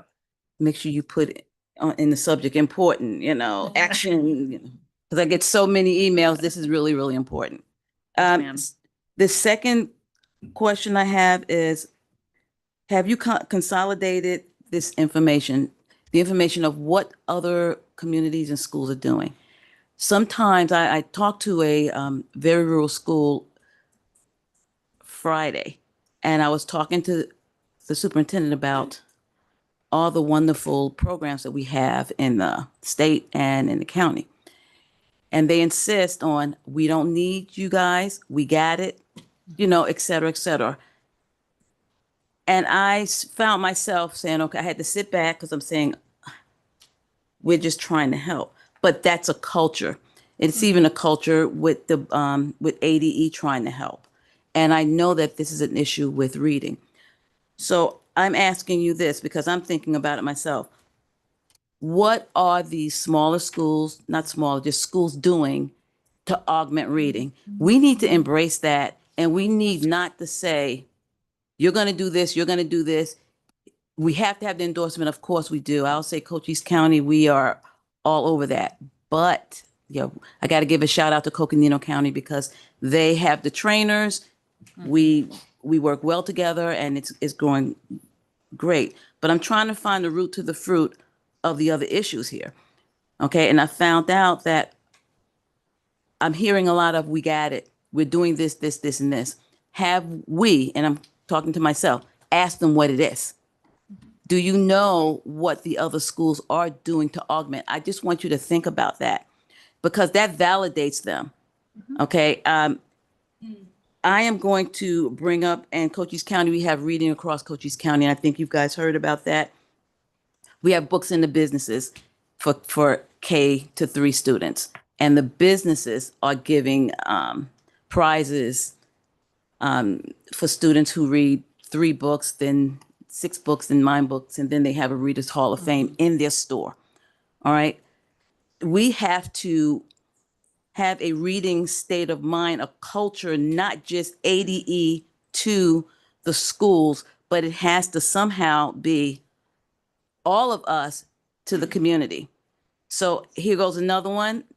Got Miss Sophie in the back. Read better, be better. We had started with reading across Cochise County. We have, if you ask anybody in Cochise County about the reading, the 3rd grade reading, they can sing that song to you about, you have to say pre-K, not K. I know that. Got my eye scratched out about this. Okay. All right. I'm not going to say what organization did that, but pre-K to 3rd grade, we learn to read. 4 on, we read to learn. Every community, every county in this state should be able to sing that song. And if they don't know it, we need to teach it. We know the words to the song, but does everybody else know the words to the song? So again, we have Reading Across Cochise County. Now we have Read Better, Be Better, which teaches now leadership, and we have after school, and all these other great things. So thank you, Sophie, for that right there. But what I'm trying to say is we need to embrace those schools who are resisting, find out the root to the fruit, and then we need to build a culture and community of reading is very important, not just to the educators, but we have to do something. The businesses need to know. Everybody needs to know, and we need to validate them and give them some sort of opportunity to help us, just like when we did the Reading Across Cochise County with all the books in the businesses. We need to do something. We need to change. These numbers are horrible, and they just went down from last year. All right, so we can't just continue to look at data and do what we're doing and not do something new. Science of reading is amazing, but we have to do something else to augment it. So what else are we doing? Find out what that is. Let's embrace that, and let's get the community involved with reading. Thank you. Thank you, Dr. Clay. Superintendent Horn. Well, I think we should be very happy that there's such widespread interest in what you guys do.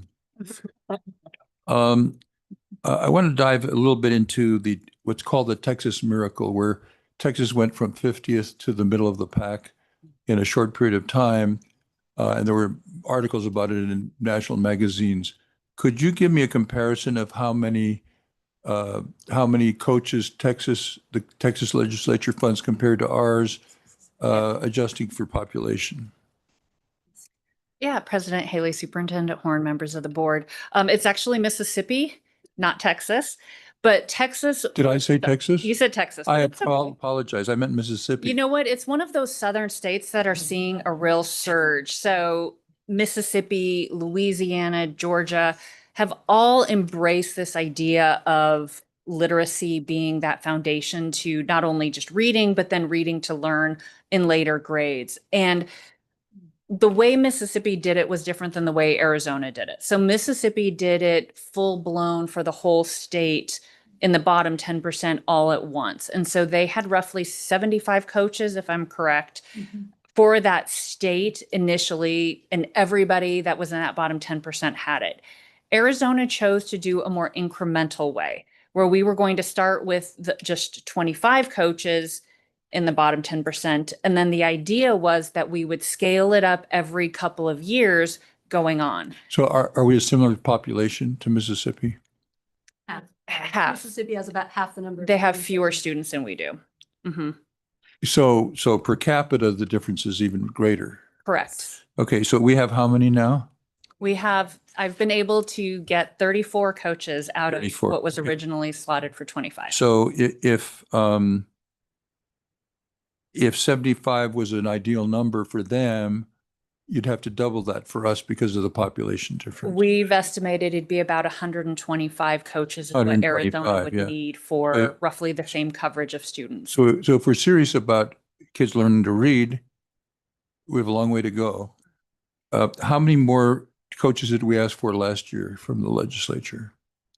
I asked for I put in a decision package for $2 million, which should have gotten us another 15 to 20 coaches roughly. And how many did we get? 0. So this may be something where the board can help, since everyone in the board is obviously very interested in this. That could be part of the board's legislative program, is to get more coaches, because from 34 to 125 is a long way to go. And if we truly want to have as good results as Mississippi had, that's where we have to be going. So I would ask that to be under consideration. Executive Director Ross. President Haley, Superintendent Horn, members of the board. That's a perfect segue, Superintendent Horn. Deputy Duplanty, Jessica, Rico, and I have developed the draft of the 2026 strategic plan for the board, including a legislative agenda and a research agenda. That draft will be going out to board members for feedback next week. I'm looking at Deputy Duplanty. He's not there. It'll be going out. It'll be going out next week with the form. But amongst the priorities in the draft, Superintendent Horn, is direct support for funding for early literacy coaches. So thank you for that. Dr. Webke. I just have a quick question. You may have provided this, or I probably should know. When was the money appropriated for those 25 coaches? How long ago was that? President Haley, Superintendent Horn, Dr. Webke, that's a really good question. So it started with actually ESSER funds from the federal government. And so we used those to start the program, but it obviously started during COVID and it was really hard to kind of get up and running. We've had it as a line item budget from the state legislature of $3 million for the past 3 years. So this is the finishing up the 3rd year of it. We'll be starting a 4th year with FY 26. So it's always been like the initial with the ESSER funds. How many did you start off with 25, or have we built up? We've built up to 25. So the first couple years, and again, this is all part of that hiring. So we got the money, but then districts don't want to hire faculty until they have those funds allocated. And that's again, part of, what we've kind of run into now that we have it as a line item that's renewable every 3 years. So it makes it a little bit easier, except for those years when it comes up for renewal and the budget doesn't get signed until June. Districts are very hesitant to hire people until they know that funding is absolutely allocated. Last year was the first year that we fully used all the funds for all the coaches. And so this will be the 2nd year of that. Thank you. Can I I'm sorry, President Haley, can I add one more thing just to kind of reinforce the need for this support? We have, to Member Clay's request, we have case studies that we do about schools across the state that are making the most progress. And a school down in Yuma actually had hit, sort of after COVID hits. O.C. Johnson hit 16%. They were coming out of COVID with 16% of their 3rd graders reading. And by 2024, they were at 72%. And when we feature that case study, they have coaching, they have high quality instruction materials, they have really leaned into quality PD. They are doing a set of things. There's not one solution, and great leadership across the board. They're not the only spotlight that we can show across the state in urban, in rural, in charter, in public, and many, many examples of good work that we're trying to tell their story and really highlight what's happening. And then the read-on communities that Member Hightower spotlighted are really our way of making sure that communities are taking a whole a reading approach across their community. So whatever we can do to reinforce that, we are trying. That's great. Thank you for hearing us. I just had a comment. I was on your website on AZ Lit Plan through 230 and saw the larger slide deck. So thanks for paring it down for us. But I really did enjoy the spotlight on the sort of the southern states that are doubling down, Mississippi, Alabama, Louisiana, and Tennessee, and how you broke down the 5 areas or 6 areas where they have really targeted investment. And it made me sad, despite us having policy for over a decade, and despite the fact that we made some pretty demonstrative decisions in 2022, that we had sort of like 3 stars that were somewhat shaded compared to the other states. So I'm really excited about this. I had the pleasure of serving with Julia Meyerson on the special committee last year. We learned a lot, and this is really, really important. So I did have one other question on the high quality instructional materials. Just I know that sometimes materials will say they use the science of reading. Is the department really doubling down to make sure it's not just lip service, but it's actually high quality materials? Because when I look to the superintendents and commissioners and these other southern states, they are ruthless and relentless on high quality instructional materials. So would love a little bit more. I think you mentioned it briefly, but tell me President again. Haley, Superintendent Horn, members, that's a really good question. And it is something that personally I really believe in, right? If you're going to have this requirement that every school uses Mauer curriculum, then you need to make sure that that Mauer vetted curriculum is 100% up to where it should be. So our team has gone through extensive training on the ESSA tiers of evidence. So that way they know exactly what is required by the federal government with regards to the study sample size, the p-values, the research that needs to be done, and the evidence that needs to be shown. And not only have I trained my ELA team, my English Language Arts team, but I've trained all of my academic standards team to understand exactly what we mean when we talk about high quality instructional materials. So with that, the team that vets the Mauer curriculum have been very well trained in it. We just did actually a second training of it this past spring from a nationwide expert on the ESSA tiers of evidence. We also have a little bit of a higher standing. So like for our tier 3 curriculums, the federal government doesn't require really a sample size, but we want to make sure that those kids that really need the special ed instructions and need those higher level of supports, that evidence is truly what, the proof is in the pudding, so to speak. So we actually require the sample size of 100 students on all research for tier 3 evidence, which no other state does. So we are serious about it. That's part of the reason why we're holding schools accountable, which hasn't quite been done before, where it's like, okay, you're notified this year, you are not using it. And you have now 3 years after this year. So you've got 4 years, which is plenty of time to find a curriculum, adopt a curriculum, have it open for public comment, and implement it, and then teach your teachers about how to use that curriculum. But then also, as you're using that curriculum, right, it's not just you learn about it during adoption, but teachers need to be looking at that curriculum constantly throughout the year and saying, what do we need to do to supplement that? How do we supplement it? Where do we bring in those supplemental materials? Are the supplemental materials also high quality instructional materials as well? So we put that in all of our trainings as well. We have a training soon on the essential standards, and we're including that, that piece of it. I think it's that idea that schools feel like, oh, well, I'm successful with 60% of my kids are proficient using this material that I'm using. And it's like, okay, well, that's great. You have 60% of your kids are proficient using a non-Mauer vetted curriculum, but clearly that non-Mauer vetted curriculum doesn't work for the 40. So what are you doing for the 40?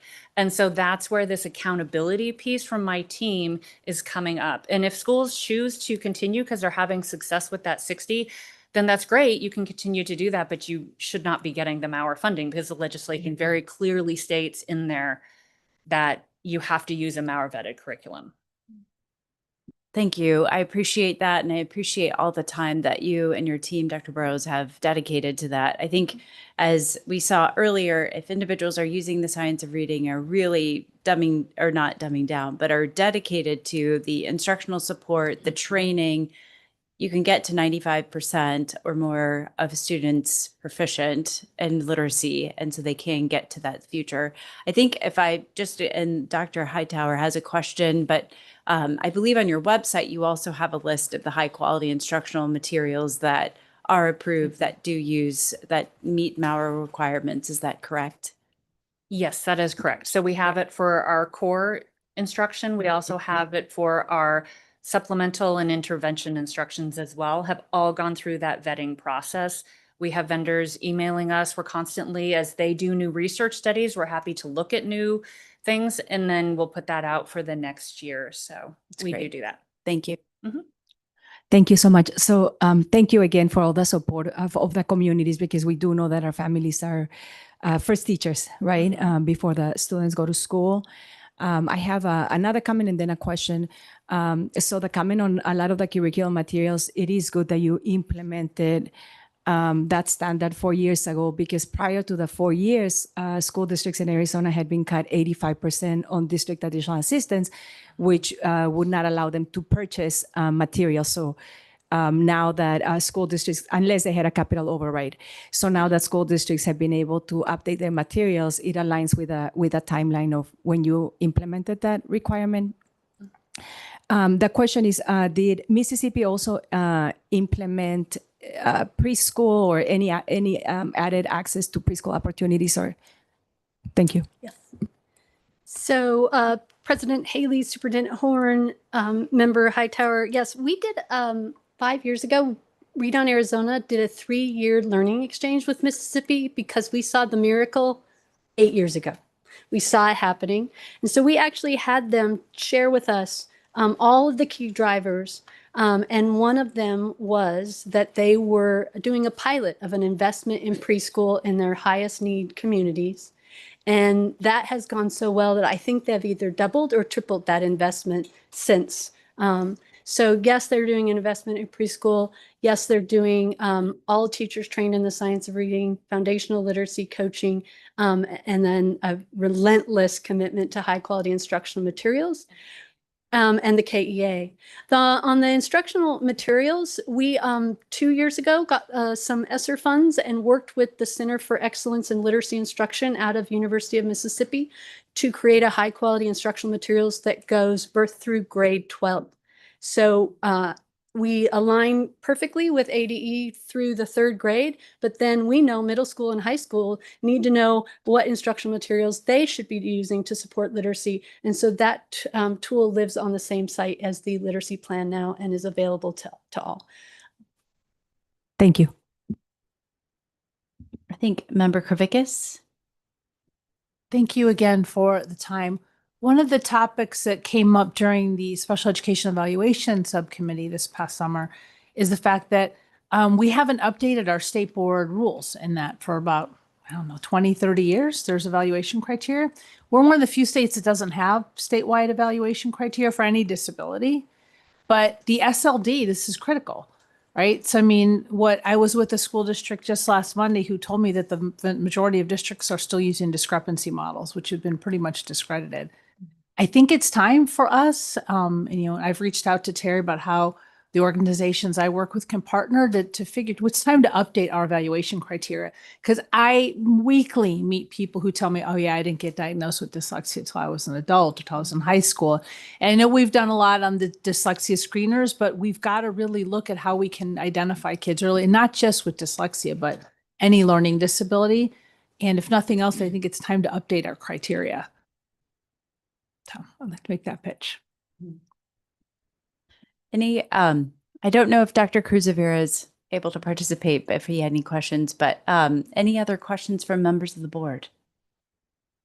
Well, obviously, Member Katniss, please. Not a question, just a comment.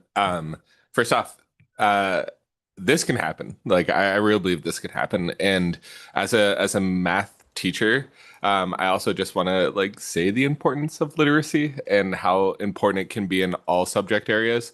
And as you were talking, I was kind of just doodling over all the different ways that literacy helps in math. And so like word problems and comprehension, vocabulary, precision, following multi-step directions, processing speed, abstract thinking. So whenever I get a student that is behind in math, but they can read, I know that it's going to eventually allow them to get to where they need to be in math and then also ahead. And so we have to figure out how to get funding for this. We have to figure out how to invest in this, because this is not just an investment in a subject area. This is investment in the whole child. And so, and especially in our state, we have a lot going on in our state that a lot of other states don't have. We have so many students that are bilingual, and that's a strength. We have kids that are linguistically gifted. And so because of that, this is only going to be more of a reason for us to invest in our students, because they're going to grow up to be leaders of not just our state, but this whole country. So this gets me fired up, if you can't tell. But as a math teacher, I just want to say, like, this is really important. So thank you. So we have one more, Dr. Webke. I'm just going to piggyback. It's not just an investment in the whole child, it's an investment in this state. Yes. Yeah. Well, obviously you saw a lot of enthusiasm from the board with all of our questions, and this has been top of mind for the last few years. So we'll be working with board staff and thinking about next year. So, but thank you. And I think we're going to take probably a 10-minute break. So let's come back. I can't see the time. 2 minutes too. We'll come back at about 11:10. Thank you.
Okay, great. Thank you so much for everyone. A little refreshment, and thanks again for everyone's time. We really enjoyed that last presentation. So with that, we're now going to move to item 5C and Executive Director Ross. President Haley, Superintendent Horn, members of the board. Up next, at the request of a board member, we have a presentation and discussion of gifted and talented programming in Arizona. And joining us today is Catherine Oliver from the Arizona Department of Education and Zell Fowler, who will be speaking from a school perspective on gifted and talented. So if they would come up now.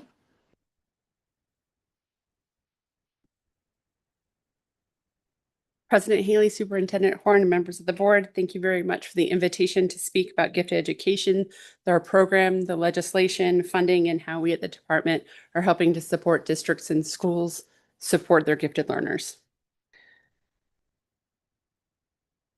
Requirements for gifted education can be found in the Arizona Revised Statutes and the Arizona Administrative Code. As we have no national rule regarding gifted education, the definition of giftedness differs from state to state. In Arizona, gifted education is an integral part of the regular school day that is commensurate with academic abilities and potential for gifted students that have superior intellect and/or advanced learning ability. Arizona defines giftedness as a measure of general intellectual giftedness as expressed through verbal strengths, quantitative strengths, or nonverbal visual spatial strengths. Additionally, the revised statute outlines the responsibilities of the governing board. It establishes a gifted scope and sequence requirement to identify gifted students and describe gifted services.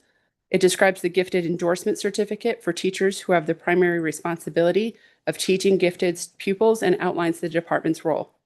The administrative code goes into more detail about how students are identified, what differentiation is expected in curriculum instruction and supplemental services to support gifted students achieve academic growth. It includes specific rights for parents to be informed and opt in or out of testing and programs, as well as more detailed explanation of the scope and sequence and ADE's role in gifted education. The gifted scope and sequence is at the heart of gifted education. Each public district is required to review and submit the plan to the Department of Ed every 4 years and upon revision with board approval. Charter districts have the option to participate in gifted education, and if participating, they would also submit the board their board-approved gifted scope and sequence plan. Gifted students can start disengagement with school in early elementary. If they are not harnessing their academic challenges that are commensurate with their abilities and their potential, it can lead to disruptive behaviors, poor attendance, and dropping out of school.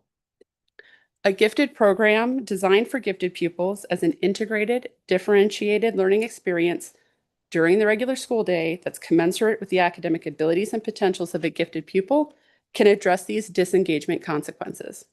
The idea that gifted students are gifted all day, every day, and have the right to achieve academic growth is key.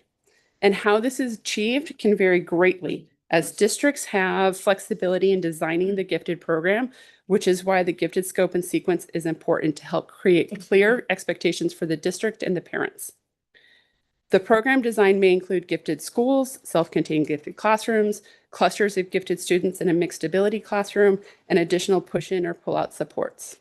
Students must be identified using one of the state board approved tests for identification of giftedness that measures general intellectual ability, not achievement. And they have to score at least a 97th percentile in any one of the testing batteries, verbal, quantitative, or nonverbal spatial reasoning. Districts must accept tests from other districts that are conducted by qualified personnel and place transferring students without unreasonable delay. The scope and sequence then describes how instruction, curriculum, and supplemental services support gifted learners, the professional development for teachers with primary responsibility for teaching gifted students, as well as administration, counselors, and other staff. The district describes parent and community involvement, including the requirements for parent notification and choice for testing and placement. And finally, the document describes the program and how it's evaluated and the budget resources. The department reviews all the gifted scope and sequence documents for compliance with revised statute and administrative code requirements.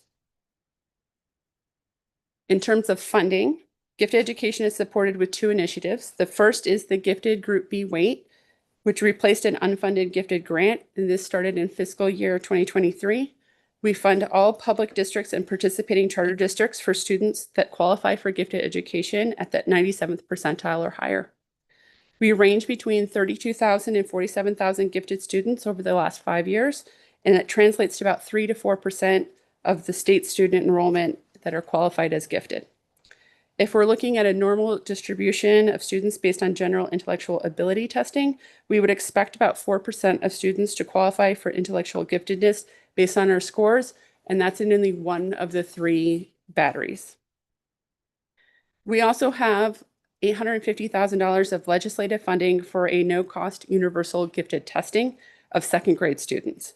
Universal testing for giftedness removes potential bias of what a gifted student should be and identifies more students generally, and it also especially identifies more students that qualify for the nonverbal or visual spatial reasoning, as well as students that may be gifted and have special education needs, or may be gifted and be English language learners. We have been working to spread the word to school districts to increase participation in this no-cost universal screener, especially those in rural Arizona. We are exploring how to apply data from the universal test, where we notice that the majority of all second graders that are tested, regardless of ability level, have a relative strength in quantitative reasoning. And so we have started collaborations internally at the Department of Ed to incorporate strength-based strategies to increase literacy and language acquisition. When we look at gifted education nationally, about 19 of the states define gifted education as intellectual giftedness. And of the 13 that provided data to the most recent State of the States report, Arizona ranks 9th in general enrollment percentage of students. When we look at gifted education in Arizona, 3 of our counties have a proportional relationship of gifted students compared to their overall student enrollment. So Maricopa County, Pima County, and Santa Cruz County have the same representation of gifted students compared to their general student enrollment. As I've been working with school districts, gifted coordinators, and superintendents, we've had requests for more quality gifted resources. As a result, last summer, we launched the Gifted Education Best Practice Task Force. We're a group of over 70 educators across Arizona with representatives from public and charter districts, educators, gifted coordinators, superintendents, as well as representatives from ADEs, Exceptional Student Services, Academic Standards, Certification, Office of Indian Ed, and external organizations like the Arizona Association of Gifted and Talented, SANG, and the Arizona Association of School Psychologists came together to identify research-based recommendations that fit districts of any size or resource capabilities. The toolkit that we developed has a dual lens. First, we looked at designing a gifted program from a district perspective of identifying students, choosing appropriate program models to fit those students, and how to incorporate content acceleration as the student progresses in grade levels or from elementary to high school. Scheduling for students with giftedness and special needs, and we looked at the type of professional development to consider based on a staff member's role, from teachers to instructional coaches, principals, counselors, etc. We also looked at implementing gifted programs from a teaching perspective. What do you do with this gifted child that's sitting in front of me? What are my options for structuring lessons? And how does this differ if I have all gifted students in my class versus the mixed ability classroom? And as a result of our committee, we published a soup to nuts best practice recommendation guide of all things gifted in Arizona that emphasizes a district's flexibility and choices while meeting these requirements from the state statute and the administrative code. Our task force committees researched and described best practices and identified helpful resources. We created tools like the supplemental guidance for state board approved tests, which describe how long the tests can take to administer. Can they be done by an in-house administrator? Do they need to be done by a psychologist? We created one-page methodology and instruction cards for teachers. And these resources and more have been posted in ADEL, the Arizona Digital Educators Library, that consists of teacher tools and student resources. Items are classified by subject and grade level for easy finds, for in-class extensions, competitions, and challenges for gifted students. We've been working with the school improvement team at the Department of Ed with their Project Momentum, where Gear 5 is what to do with students that already know the material. And some of the work from the task force is ongoing. So the Professional Development Committee identified a concern that gifted education endorsement certification classes were hard to find, that were high quality, that related to gifted children specifically, that were reasonably priced and accessible, especially for teachers in rural districts. And in response, the Department of Education is creating an endorsement track of no-cost classes in collaboration with qualified and decorated gifted educators, researchers, and industry professionals. And these classes launched last week. Our goal is to establish common understanding of giftedness in Arizona, give educators current research-based implementable takeaways in a flexible manner to fit a busy schedule. Thank you very much for your time. And now we have Ms. Fowler. Okay. Okay, thank you. Okay, good almost afternoon, everyone. Members of the board. I really do appreciate the opportunity to speak with you today. My name is Elle Fowler, and I am a teacher that's entering my 20th year here in Arizona, and I've always been focused in gifted education. Gifted education in our schools must go beyond identifying high test scores. It's about recognizing and developing potential in all of its forms. To do this well, we need inclusive identification practices, responsive instruction, and environments that challenge and support every gifted learner. Okay. The National Association for Gifted Children, or NAGC, offers a framework that guides this work. And it's one that we can all use to shape and support all of our gifted learners. Part of it involves, and its standards, they include 6 key areas for high quality gifted education, which is learning and development. 1 area that supports the cognitive and effective growth of gifted learners, assessment, which for fair multiple measures to identify and serve gifted learners, curriculum and instruction, design curriculum for advanced learning, learning environments that are supportive in challenging spaces, and programming, a continuum of services. Also, we need professional development or professional learning, so educator expertise in gifted education.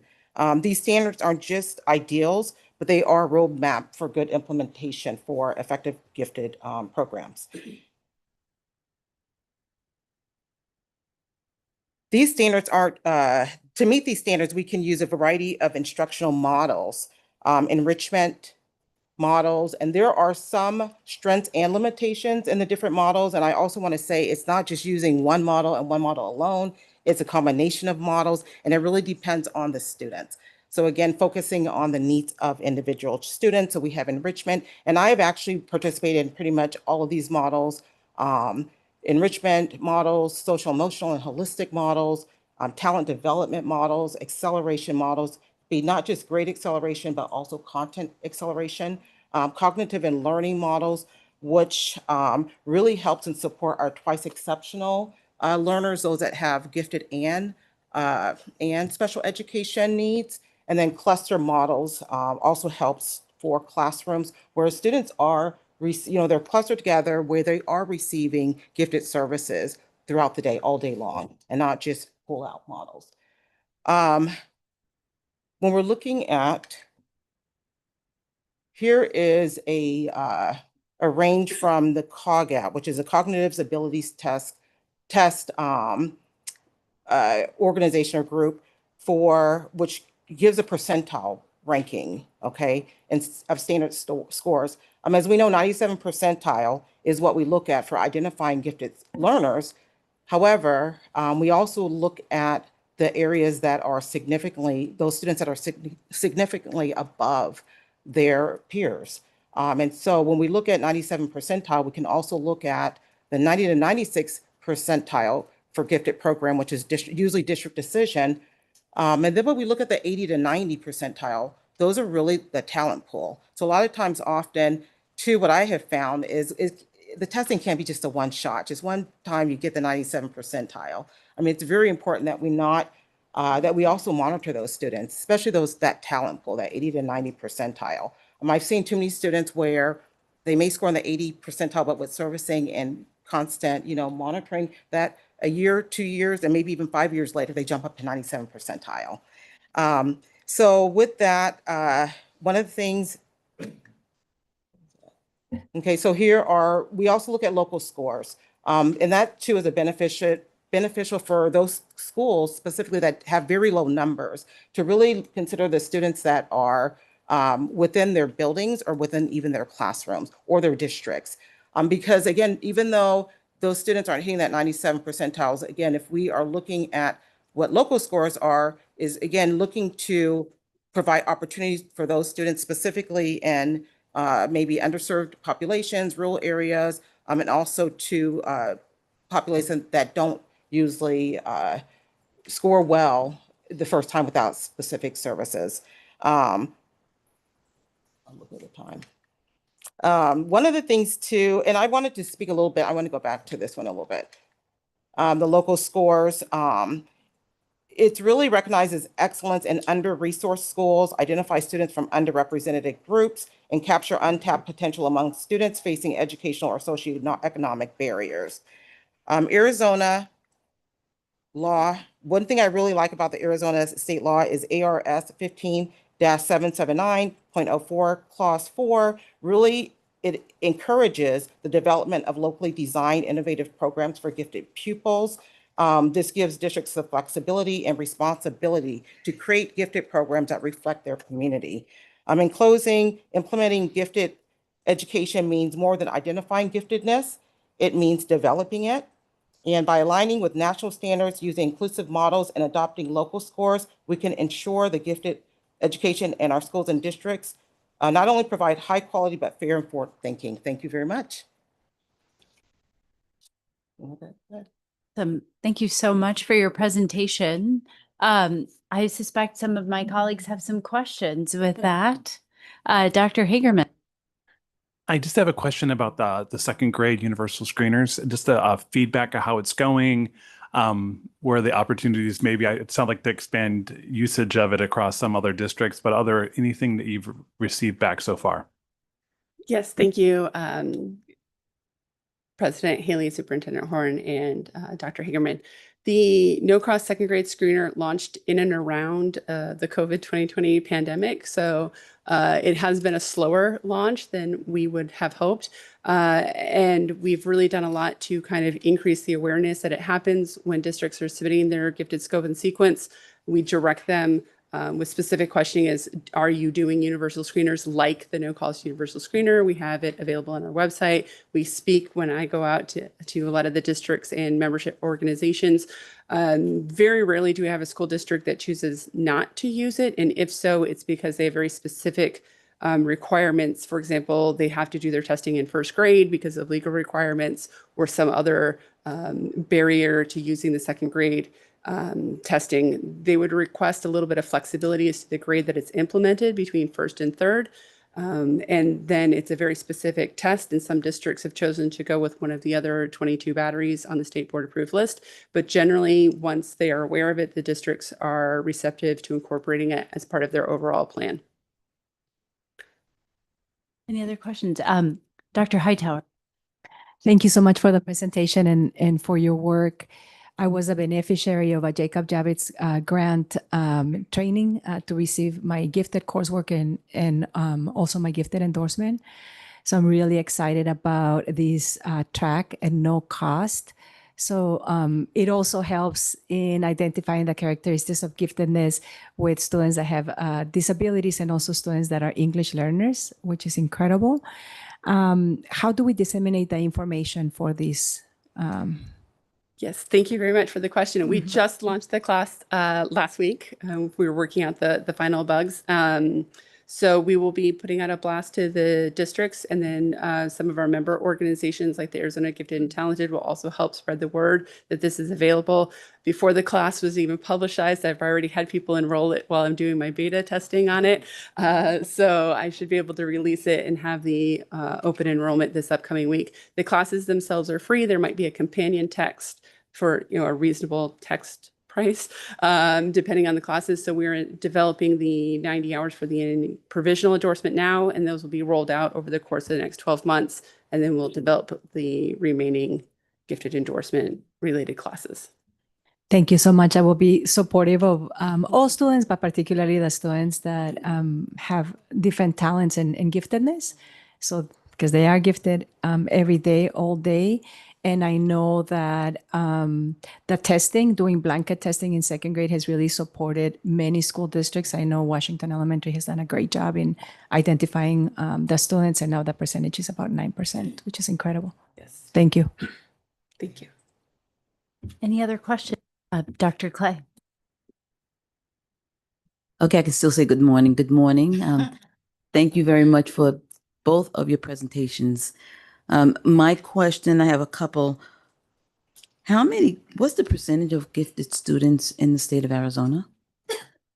It varies from year to year. Thank you, Dr. Clay. It ranges between 3 to 4% of students in Arizona qualify for giftedness at that 97th percentile or higher. Districts are allowed to create local norms based on what they're seeing statewide or district-wide or school-wide. One would expect with 3 different batteries at 97th percentile or higher that the average for students would be around 8.5%. So this is actually a little lower than we would expect for a mathematical representation. Part of that could be that most districts are not doing a universal screening yet, and also kind of getting the word out to all districts. A lot of the smaller districts struggle with how to do a gifted program when they have less than 100 students at their school. So providing resources about how you can make that happen and still meet these needs, specifically for those types of schools, we're working with them. Well, my suggestion is that we huddle and put our heads together and figure out where these students are. Okay, especially in the rural schools. One of the things that you had said, untapped potential. All right. These are our future rocket scientists, judges. Somebody's going to cure cancer one day, et cetera, et cetera. And what's happening is in the classroom that I'm being told, and I see now that I've been redirected. Thank you, Ms. Zell, and some other people in the state. There's frustration with the students, and a frustrated student can't learn, but it's frustration with the teachers. A frustrated teacher can't teach.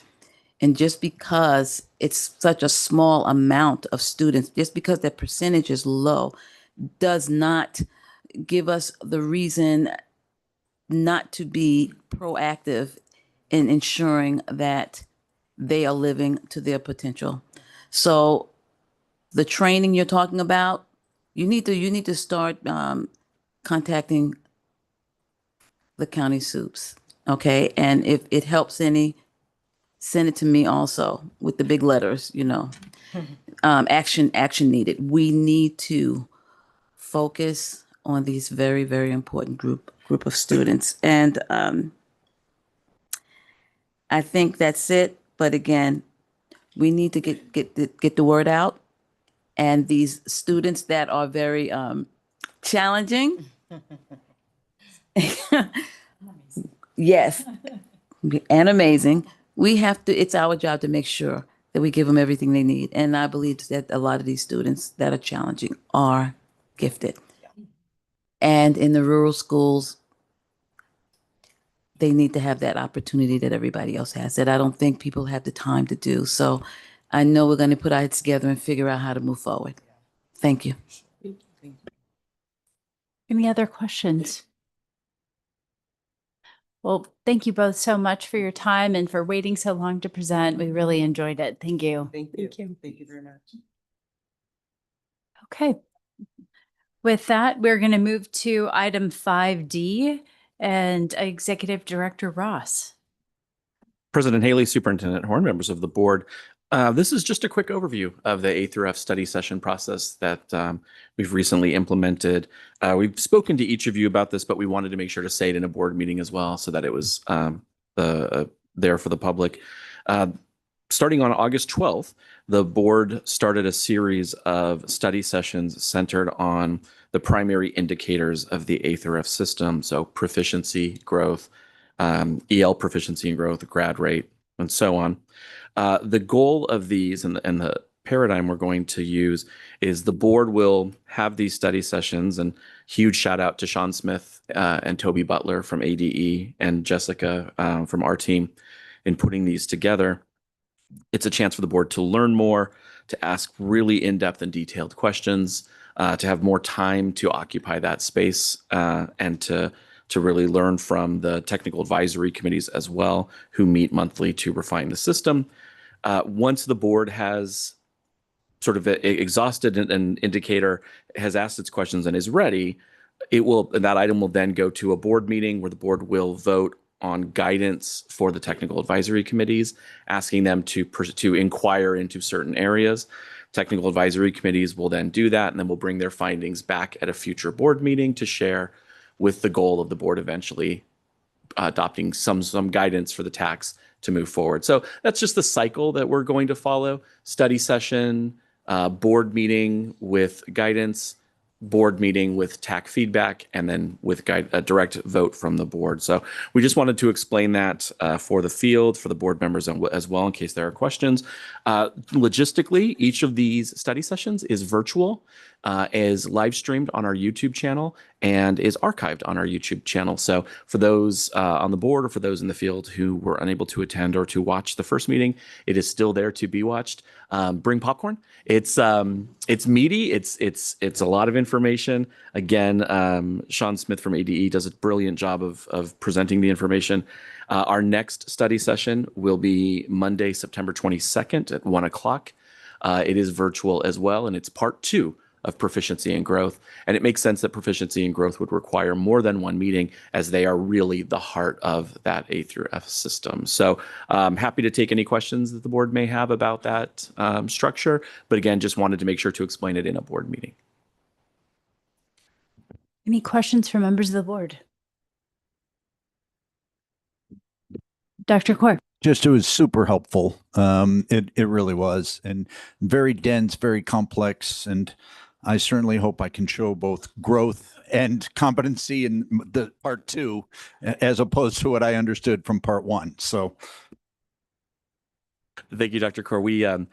We knew it was a lot of information, but we appreciate the board's diligence in diving in.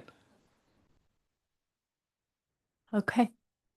Well, great. Well, with that, I think we appreciate that update and the hard work you, Jessica, and members of the ADE team are doing.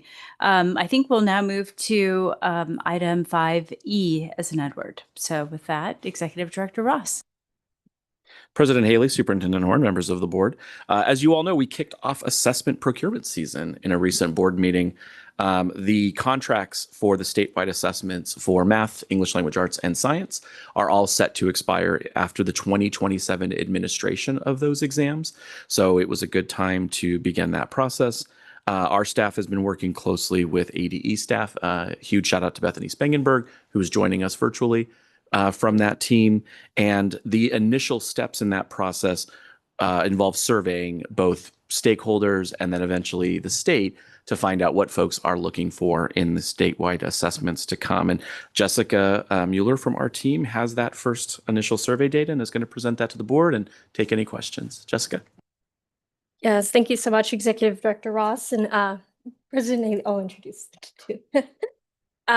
President Haley, Superintendent Horn, and members of the board. I'm also joined here with Linda Burrows, the Deputy Associate Superintendent of Academic Standards that we all love so much.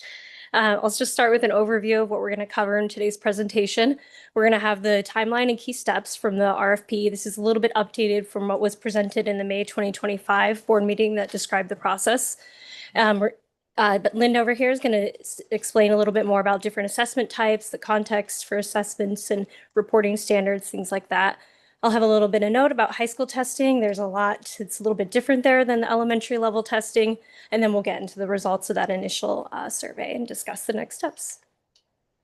So with the timeline, we have this first survey iteration, August 2025, that included board members, the Arizona Department of Education staff in areas such as Office of the English Language Acquisition Services, Academic Standards, Assessment, Accountability, ESS, the Exceptional Student Services. We also included other education organization stakeholders like our Arizona school administrators, county superintendents, and those people. We're going to then go to another survey that is a little bit more plain language, and that will be targeted at families, educators, maybe even students would want to engage in something like that and talk about their experiences and let us know what was challenging or not. Then we'll go after we've collected all of this feedback and heard it within our board meetings, the Department of Education assessment team is using that to develop the scope of work. And then that scope of work will be presented to the board for that discussion, which tends to also happen a lot of the times that you need legal guidance within executive session with RFP. And after that is ready, there's another public comment period that is laid out in statute. It's 2 weeks long. So there really is a lot of opportunity to make sure that we're capturing different points of view. Looking at that approval of the RFP in winter 2025 or 2026, so maybe a December board meeting, maybe January board meeting. And then it will need to go to the Joint Legislative Audit Committee to review budgetary issues. So not the budget committee, to review the funding for that and award the contract then hopefully in spring 2026. So then I'll pass it to Linda to talk about the assessments. So I'm back. You're stuck with me twice today. I am Bethany's Vanna as she is visiting her family in Wisconsin, and she is online for questions. So I'm here to talk today about some of the different types of assessments to consider as we are going out for this RFP. So first, talking about adaptive assessments, there are two different types of adaptive assessments. So first we have our stage adaptive assessments. And these are just like what they said. They're stages where you have a certain number of fixed items. You have about roughly 2 to 3 stages over the course of the year. Those are set at certain performance levels. And the student takes essentially that stage. Once they pass that stage, then they can go on to the next set of staged items. So that's how it kind of adapts to the student, is based upon what their first stage is, then they can go on to a second stage. The other type of adaptive assessment is what's called a computer adaptive assessment. This is definitely something that is more fluid.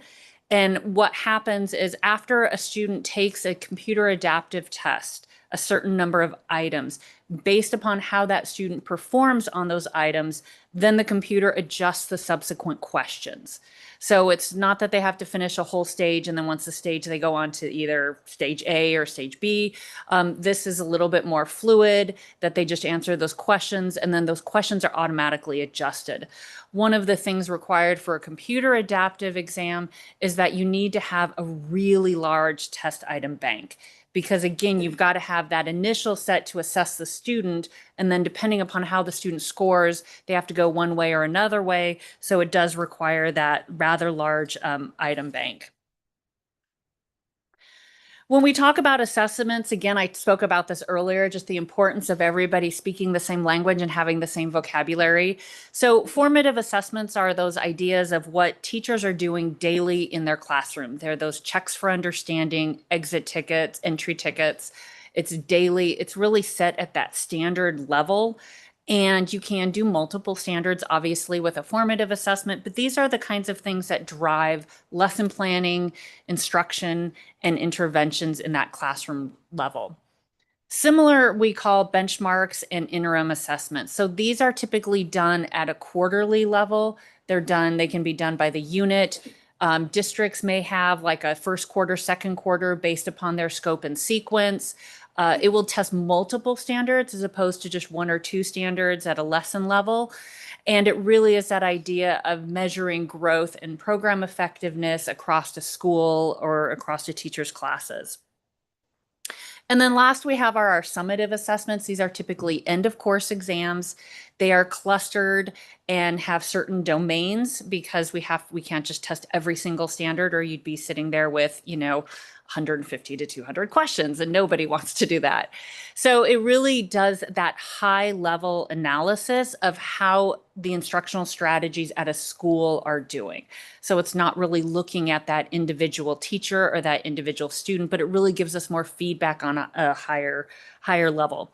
And these are things that, again, impact a whole classroom or a whole school.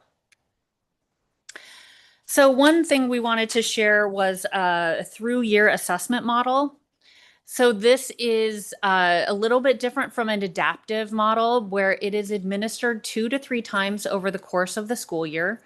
Certain specific groups of standards, or we could call them cluster of standards, are tested different times. And then it's cumulative. So as a student takes one administration at the beginning of the year, and then they maybe take another one mid-year and another one end of year, that adds up for a whole assessment of the student. One thing that is an advantage of this kind of assessment is it does show and can show growth in a student, because you can have standards, which are the way our standards are written, is that you use these standards and you hit them multiple times. So you may test standards in that first assessment, and then you test some of those same standards in that second assessment mid-year, and then you may test some of those same standards end of year. So you can really get a progression and see how a student grows over time, and it is that cumulative scoring. And then we do have some different exam formats that we'll have as options as we go out for this RFP. Currently, our standards administration is all online. And in order for that to happen, schools have to be connected continuously to the internet. And so the whole time the student is taking that test, they need to have that internet up and running. And that's how our students take our statewide assessments. You can have paper assessments. And so according to HB 2450, that is now allowable, where students with disabilities can check and request that. A parent can request it. School-wide can request it, based on certain kinds of circumstances given the internet. This does require some answer documents to be shipped back to the vendor for screening and scoring, or as maybe keypad entered. And so there is some time adjustment with that for a paper exam. And then offline digital exam is where you require short periods of internet connection to actually get to the test, but then the kids can take the test offline, but you've got to get that internet back up to then submit that test. This format is not compatible with a computer adaptive example, because you need to be constantly submitting and scoring those assessments to see where those kiddos would go next in that administration. So those are the different types of formats that we have. Then next we get to reporting. And so reporting can be done at a multiple of different ways. So right now our current summative assessment is done at the domain level. So we have reading for informational text, reading for literature, language, and writing. And so we get those reports that way. We have worked with the vendor, and we do have some, based upon the reliability of the exam, some reporting at the cluster level currently, and that's where we've targeted the essential standards going forward. So one of the clusters under reading for informational text is craft and structure, and so you would get a little bit more of an in-depth report on those standards that are within that cluster. But again, it really depends if a cluster is reportable or not, is the number of questions that are there. You have to have a certain number of questions in order to make that valid and reliable, to ensure that, yes, your student is, meeting that proficiency level. And then last, you can report at the standard level. And so this would be on those each individual standards to determine the actual meaning of it and where the kids are in that proficiency. But again, to get the reporting at that standard level, you would have to have a larger number of questions in order to really reliably say, yes, Linda is proficient in, this particular standard. And so that's where we have currently for reporting levels. We do report obviously at the domain level. We do currently have some cluster level reporting based upon the essential standards, and then the blueprint that you all approved before. And then the last piece that I'm going to share with you is our Move On When Reading policy and the assessments for that. So again, that is based upon that evidence-based effective reading instruction for MAUR. And the AASA currently does have a MAUR indicator report that LEAs get earlier than some of the other than the rest of the AASA scores. And it really just lets schools know that student either has met the proficiency level or not met the proficiency level. So that way they can make those adjustments for summer interventions or, moving in fourth grade kind of thing. And with that, I'm going to turn it back over to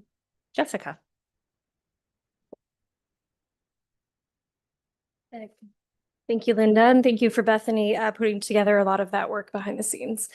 I wanted to talk about the high school assessment. We do have a requirement that that is a nationally recognized college entrance exam for 9-12 students. We right now have the ACT Aspire at the 9th grade level with that ACT at 11th grade.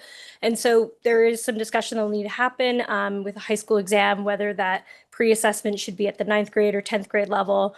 And that can be adjusted for an accountability system. There's not really any barriers on that level to be considered. And then there is conversation on the May 2025 board meeting where the department proposed that they combine the AZ-SCI and AASA into one contract, which would remove the AZ-SCI in the high school level. This would require then the nationally recognized college entrance exam to be able to offer that science component, commit to reporting back on science results. As a lot of tests right now kind of accumulate that into math and science. So that would be something that would need to be a discussion point for the RFP. Okay. So then I'll go over the feedback from the survey and those initial results.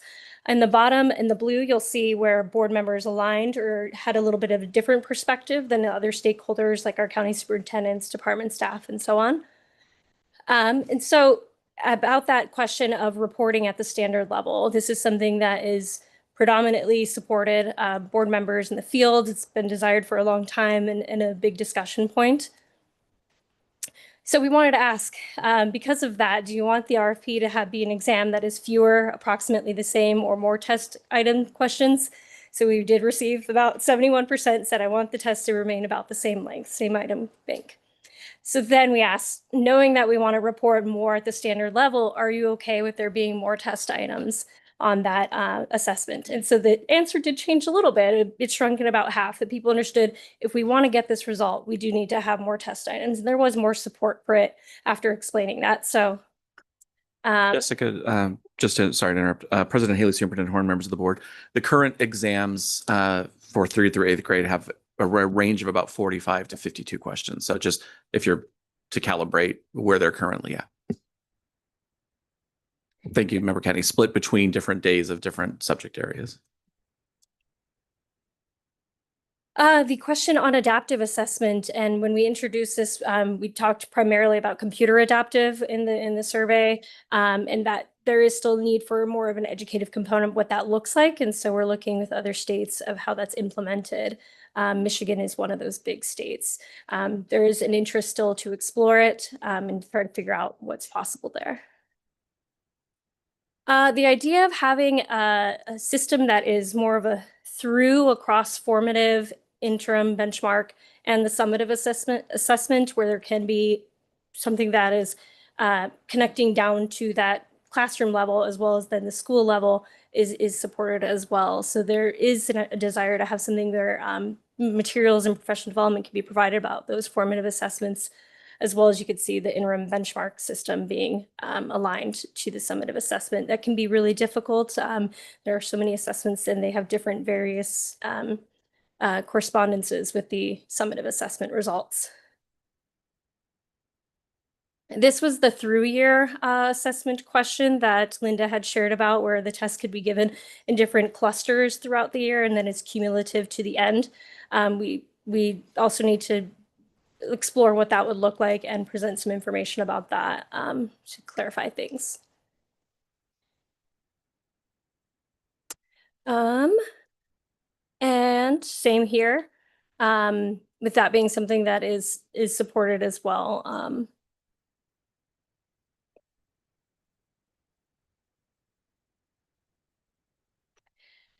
When we get to the options for retakes, this is a difficult consideration because we want that reporting to come back. Like we were saying, we do need that Maurer score, for example. We need that prior to decisions being made about the next school year. So we have a little bit of flexibility on the retakes, but it would need to be dependent on the type of exam. For example, if we have an exam with more items, it's going to be much harder to have a retake option of that exam. The desire is to continue offering the paper pencil exam option to those special situations, special schools and students, but predominantly still have the online exam. Performance levels, right now we have 4 performance levels from minimally proficient, partially proficient, proficient, and highly proficient. These remain the desire going forward, that 4 levels make sense to members of the field, and they're easy to understand and communicate. This is the question about the move on when reading legislation. We wanted to ask, do you want the RFP to have a separate exam for that 3rd grade reading requirement? And this is something where we would as well continue to need to explore what that would look like. How long would that exam be? What time of year would that exam be? And explore that.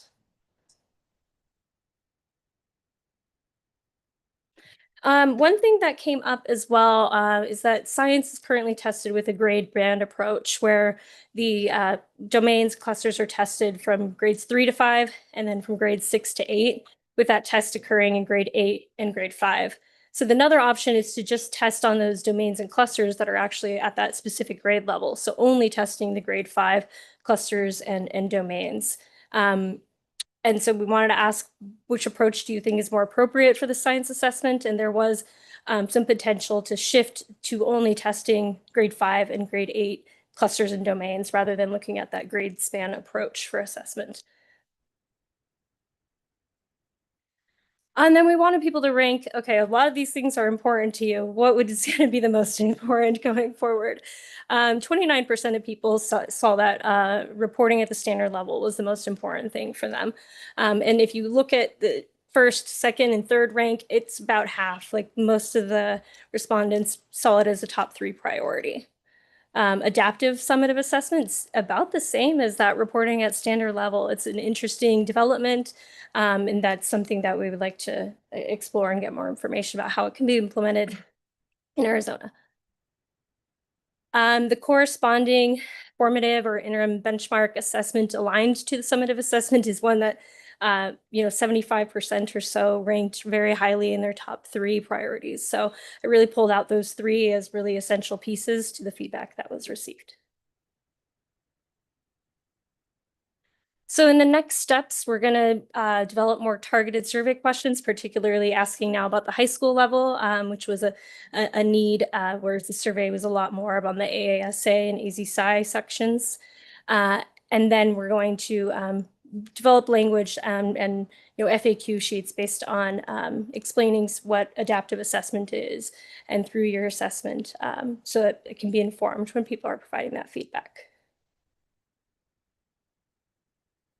So are there any questions that remain for what we're planning to do for the next fall winter schedule for the RFP?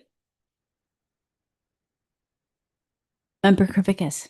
Thank you so much for a great presentation. But I have to say, that whole test felt very high stakes to me. I just want to throw that out there. So there's a lot. That was some really meaty stuff. I have a couple technical questions. Would the use of a through assessment require a federal waiver? President Haley, Superintendent Horn, members of the board. Member Kravickas, we would talk to our partners at ADE. I don't know, and Bethany may be able to chime in. I don't know that a waiver would be required, but it might be something we do seek for coverage. It might be something we would do either way, but I'd have to check with Bethany to see if it would be a requirement. There was a letter sent out from the Department of Ed to, I believe, June or July, and it talked about increased flexibility in statewide assessments. So the messaging has been that flexibility is there, but it's still something we will follow up with depending on where the board decides to go with the RFP. Thank you, Sean. That's what I assume, but I know things have changed. I want to clarify that the status quo hasn't changed since last I thought about assessments. Arizona has a statewide summative assessment. Obviously, it's in state law and federal required. We do not have a statewide benchmark assessment, nor statewide formative assessments. Yes, Member Kravickas, that's correct. Okay, which obviously would have costs. I'm supportive. I'm just wanting to make sure that nothing has changed. To my understanding, the majority of districts are using NWEA at the benchmark, which isn't really a question, but the only reason I bring it up is because unless it's changed, it's adaptive, correct? I see so much. President Haley, Superintendent Horn, members of the board, Member Kravikis, the data available to the board via the department on the use of benchmark assessments is predominantly in the K-3 space because that's the only space where there's specific legislation that requires the use of benchmark assessments for students for reading. So we have that data. And predominantly, NWA is, I won't say predominantly because I haven't reviewed it in a little bit, but I would say it's a pronounced vendor.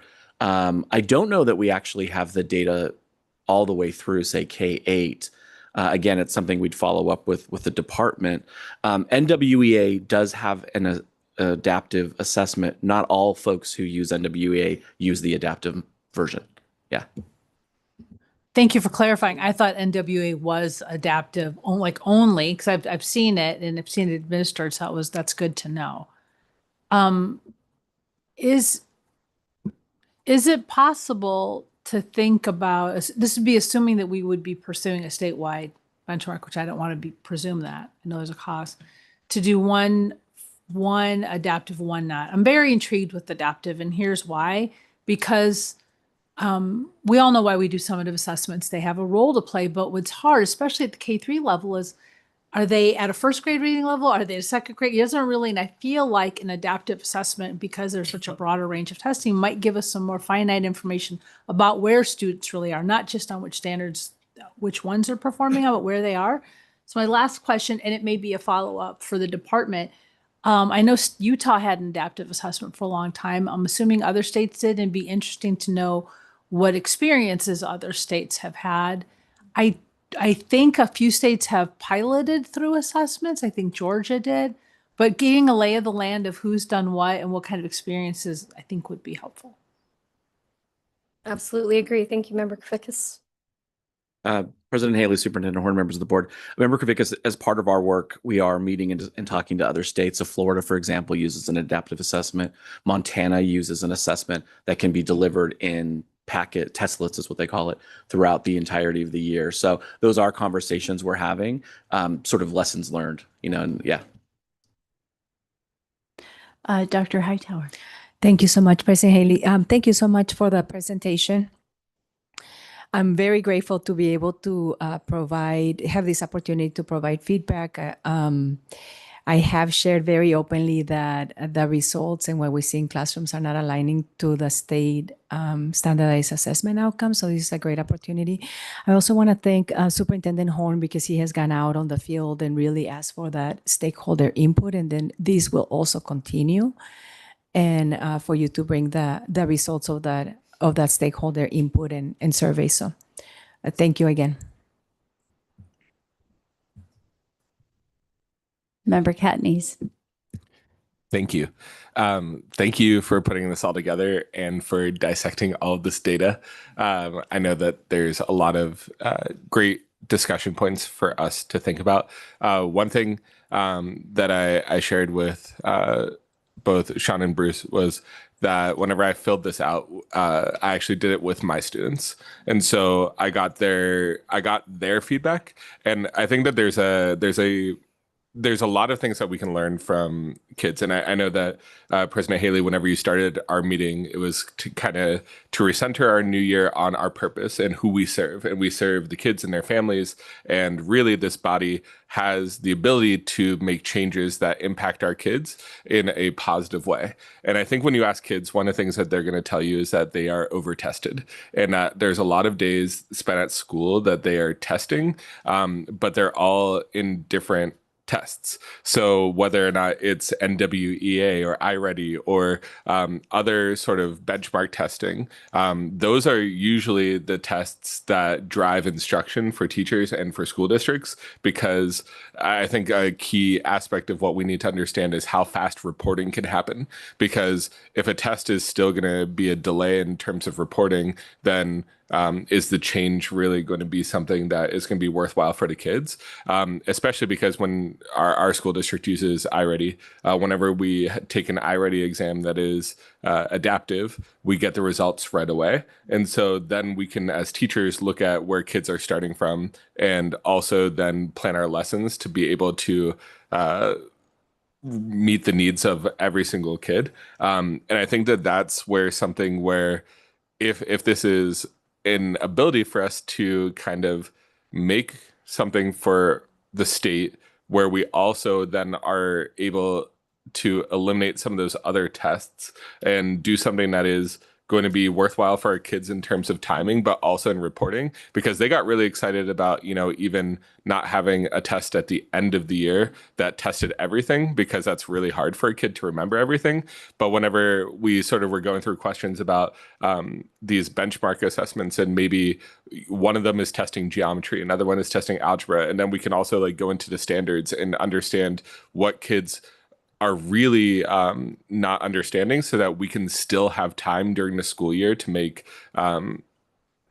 adaptations and sort of see where kids are at. Because when we get the results, I know as a teacher, I get the results at the last week of school, and then those kids are moving on to the next grade level. And unless you are really proactive, and you have a lot of time on your hands as a teacher to go through the year's previous results of the students that you're getting in, there's really, it's hard to read those reports. And that's what the kids were also saying, is that when they get that sheet that comes in the mail that says you are proficient, or you are, highly proficient, whatever it says, they don't really know what that means. They just see like really nice colored graphs, and they're like, oh, it's green. Green is good. And so I think that this also allows us to look at the standards, which they were really excited about that aspect as well. So from a kid's perspective, I think that adaptive assessments, going along with Member Kravickas, that actually like builds confidence, and that allows them to see where they're at, but also standards based. And also, if this is the ability to replace some of the other tests, we can also help our kids out by not over testing. So those are my thoughts. Thank you. Dr. Court. If you don't mind, I just want to ask you a question. You're able to get those results disaggregated to the individual student level? Yes. So, wow. Okay. So based on right now, actually, my students today are actually doing a diagnostic right now while I'm here. And so they are going to be testing right now, and then we're going to be able to see sort of the standards that they need help with, especially like when you have something like iReady or NWEA that can also be tied to curriculum, because that's how a lot of these places make their money. Then you also can then have the supports for where kids are starting at. And obviously you're an extraordinary educator. Would most teachers understand what they were looking at and be able to kind of alter their instructional approach? Is it pretty simple to kind of parse out? If it was standards based, yes. Because I think that, that's what we want to do. We want to be able to look at things and look at, okay, where are the deficiencies, not just a general score. I say we do everything he wants. Member Kravickas? Yeah, I think that you already teed up a really interesting idea. Would this be a good something for our student advisory panel to tackle and get some feedback? I think that would be really fun. I should have done that one last, because my next question is boring and technical. But I'm also really, I did a lot of work on innovation assessments a long time ago. But one of the things I've always really been intrigued on is the retakes option. And I know some people, their gut reaction is kind of negative to it. But if the goal is to have mastery over standards, it shouldn't matter how long it takes. And so I just want to throw that out there. I don't even really know what my question is. Because if we're thinking about proposing a statewide assessment system, then is it optional to maybe allow retakes on benchmarks and not on the summative? I want to know if we have different options there, because we want mastery, not just test scores, right? Yeah. So I just want to throw that out there because I think it's a really important conversation point. President Haley, Superintendent Horn, members of the board, Member Kravickas. So the Jessica mentioned this, from a board perspective, there are more considerations, but from a board perspective, the primary consideration of the retake option is just timing. There is an accountability system. There is a reasonable time frame in which test data must be reported so that it can be processed for letter grade. So that really that's kind of one of the lenses we're looking at. It's not a definitive lens. It's certainly something that can be worked around. So I just want to just kind of table set. an unending series of retakes, not possible, but a student, teacher, school friendly, schedule of retakes that still works within an accountability system is probably what we would shoot for. Member Katniss. Member Kravickas got me thinking again. So the kids did like the retake option. And I think that again, from a kid perspective, sometimes you're just not on your A game and you have a bad day, which we have bad days as adults too. And I think that again, if it's within that time frame, I think that you could identify like the small number of kids that would need that option.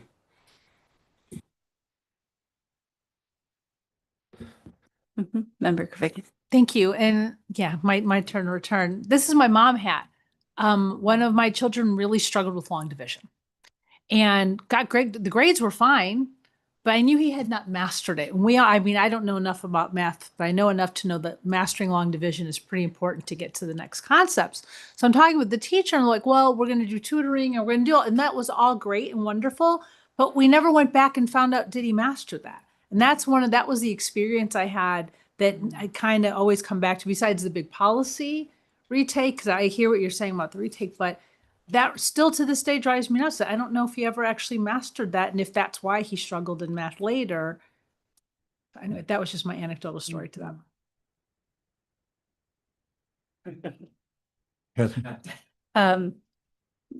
We're going to finish this volley and then I'll go to you. Member Just one more thing. When we were talking about the high school exam with the ACT, I think that that's one of the best things that we do in terms of allowing every single student in the state to take the ACT for free.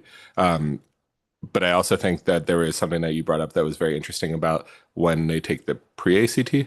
And right now you said it's the ninth grade level. And thinking about it in terms of how that actually could align with, is a kid prepared for the ACT? It might be better off in the 10th grade level, just because even 55 to 70%, I believe, of the test is algebra geometry for math. And so those are going to be your 9th grade, your 10th grade levels of math. And then when you get algebra 2 as well, that's almost 100% of the math section.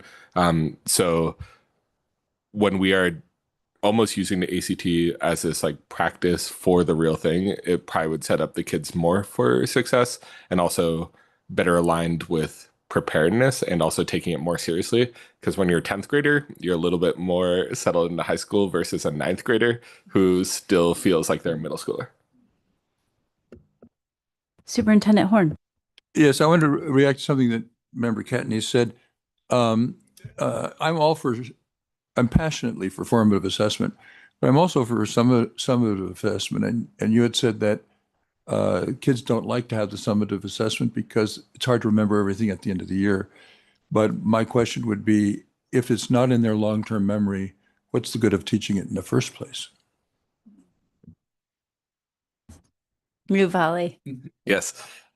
I think that there's also room for both, where you could have your formative assessments throughout the year, because I give a summative assessment for algebra geometry, but I also give them a midterm halfway through the year. I also make sure that we're taking our unit assessments and different things like that. And I think that the discussion more so that was centered in my classroom was about the ability to have these smaller tests that take the place of all these other tests that they have to take with iReady, NWEA, et cetera, and have it be something that actually aligns to the summative assessment. Because right now it's hard to align the summative assessment that's given by the state with, depending on what your school district or what your school is buying in terms of your curriculum.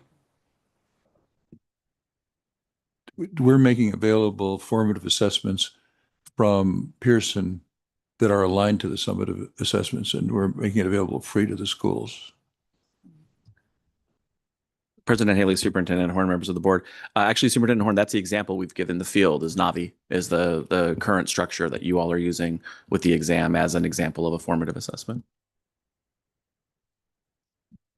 Dr. Hightower. Just a quick logistical question, Executive Director Ross. Can you please clarify again, when will this new assessment be administered at the schools? Thank you. Superintendent Horn, President Haley, members of the board. Dr. Hightower, great question. The current contracts are exist through the 2027 administration of the exam. So it would be for school year 27-28. And we did that. We actually started this process. We talked about this in May. We started this process a little bit earlier than probably is the norm. But the reason we did that is we knew there might be some significant changes, especially in that 3 through 8 space. And we wanted to give the department plenty of time on the back end to do training with schools, both in 2 prongs. One, in the logistics of establishing the exam, setting it up, how do your kids take it? That piece is often overlooked. And then also in the nature of the exam and all of the resources we hope will be available to help facilitate success. So yeah, sorry, long answer, long. It would be with the 27-28 administration. Thank you.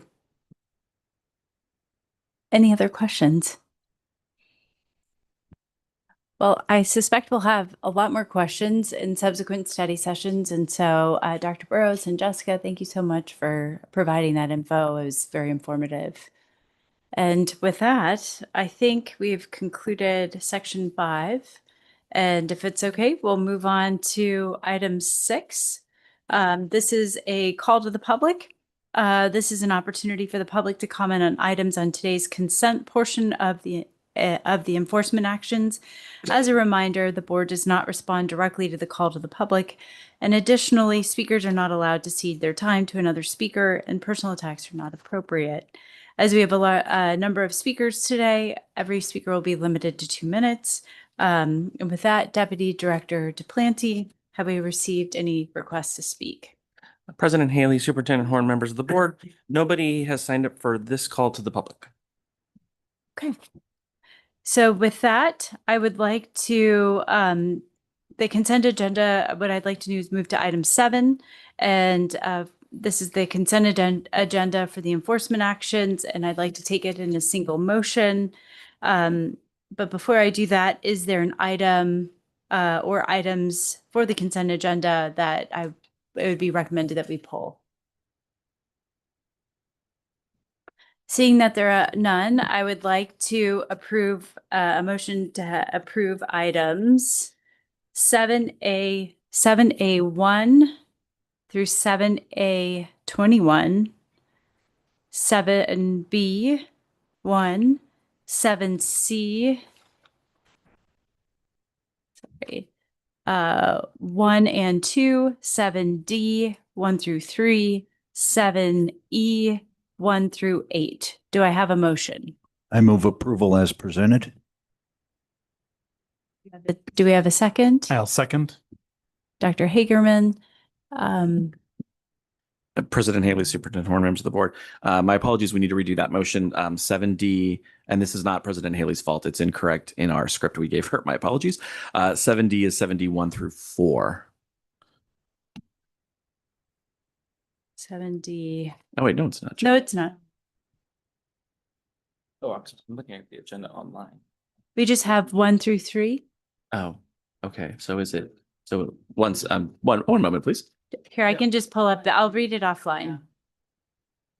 Here, I'll read it offline. Okay, so I'd like to have a motion to approve items 7A 1 through 21, 7B 1 through 2, 7C 1 through 2, 7D 1 through 3, 7E 1 through 8.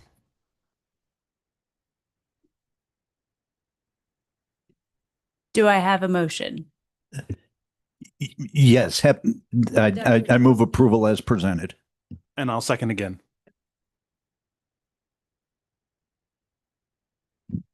I'm just going off what's on the website.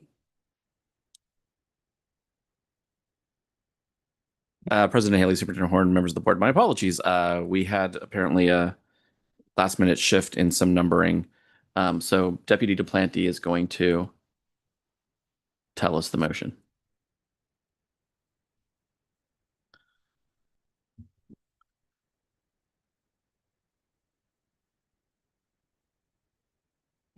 I just went off what was on the website.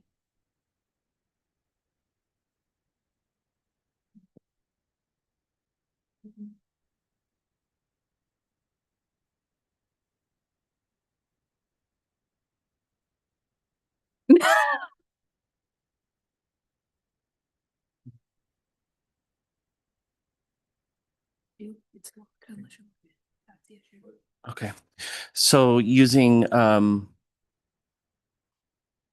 the Assembly Online agenda, we have Is there an 7A1 item? through 2. Let me make sure that's right. That should be 21, right? 7A1 through 21. 7A1 through 21, 7B1 through 2, 7C1 through 2, 7D1 through 3, and 7E1 through 8. Okay. My apologies. Thank you. Dr. Kaur made the first motion and Dr. Hagerman second the motion. So all in favor say aye. Aye. Any opposed? Ayes carry.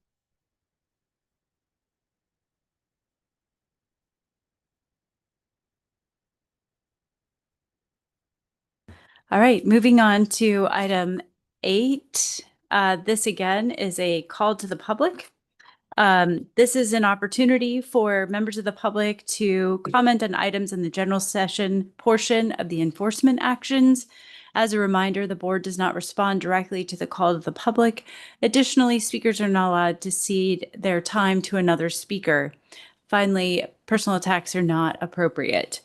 Due to the meeting and agenda items, all speakers will be limited to 2 minutes.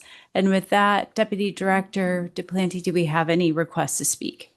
President Haley, Superintendent Horn, members of the board, yes, we do. First up will be Sarah Stark, followed by Morgan Alexander, and then Joan Leonard. Sarah?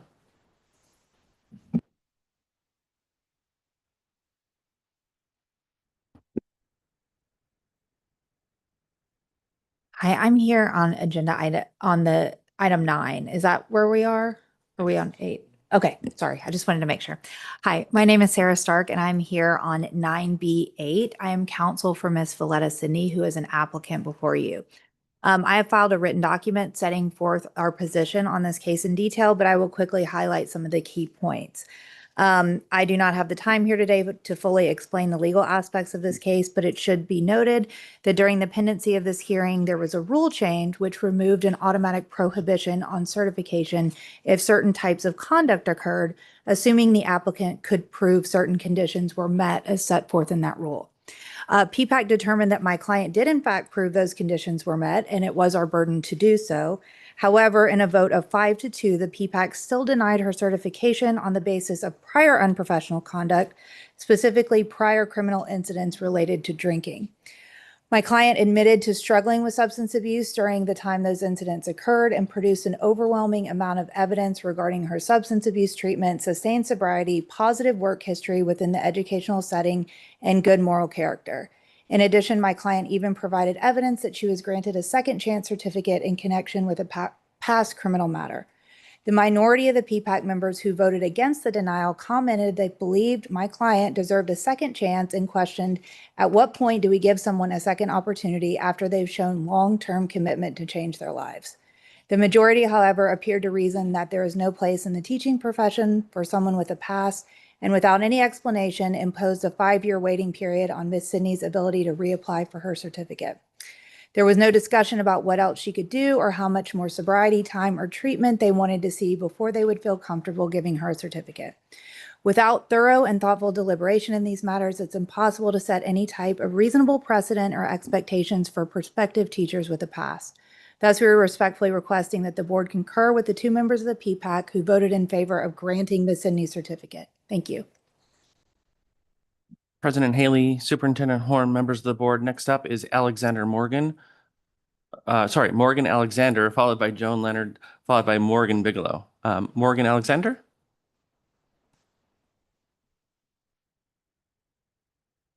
Morgan, you're muted.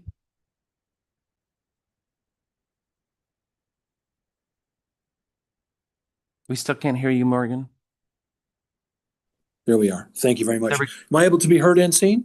There you go. We can hear you. We can't see you. There we are. I'm sorry. Now, am I able to be heard and seen?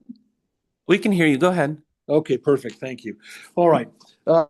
President Haley, Superintendent Horn, members of the board, Executive Director Ross, thank you very much. I'm here to speak on behalf of my client, Crystal Ackley.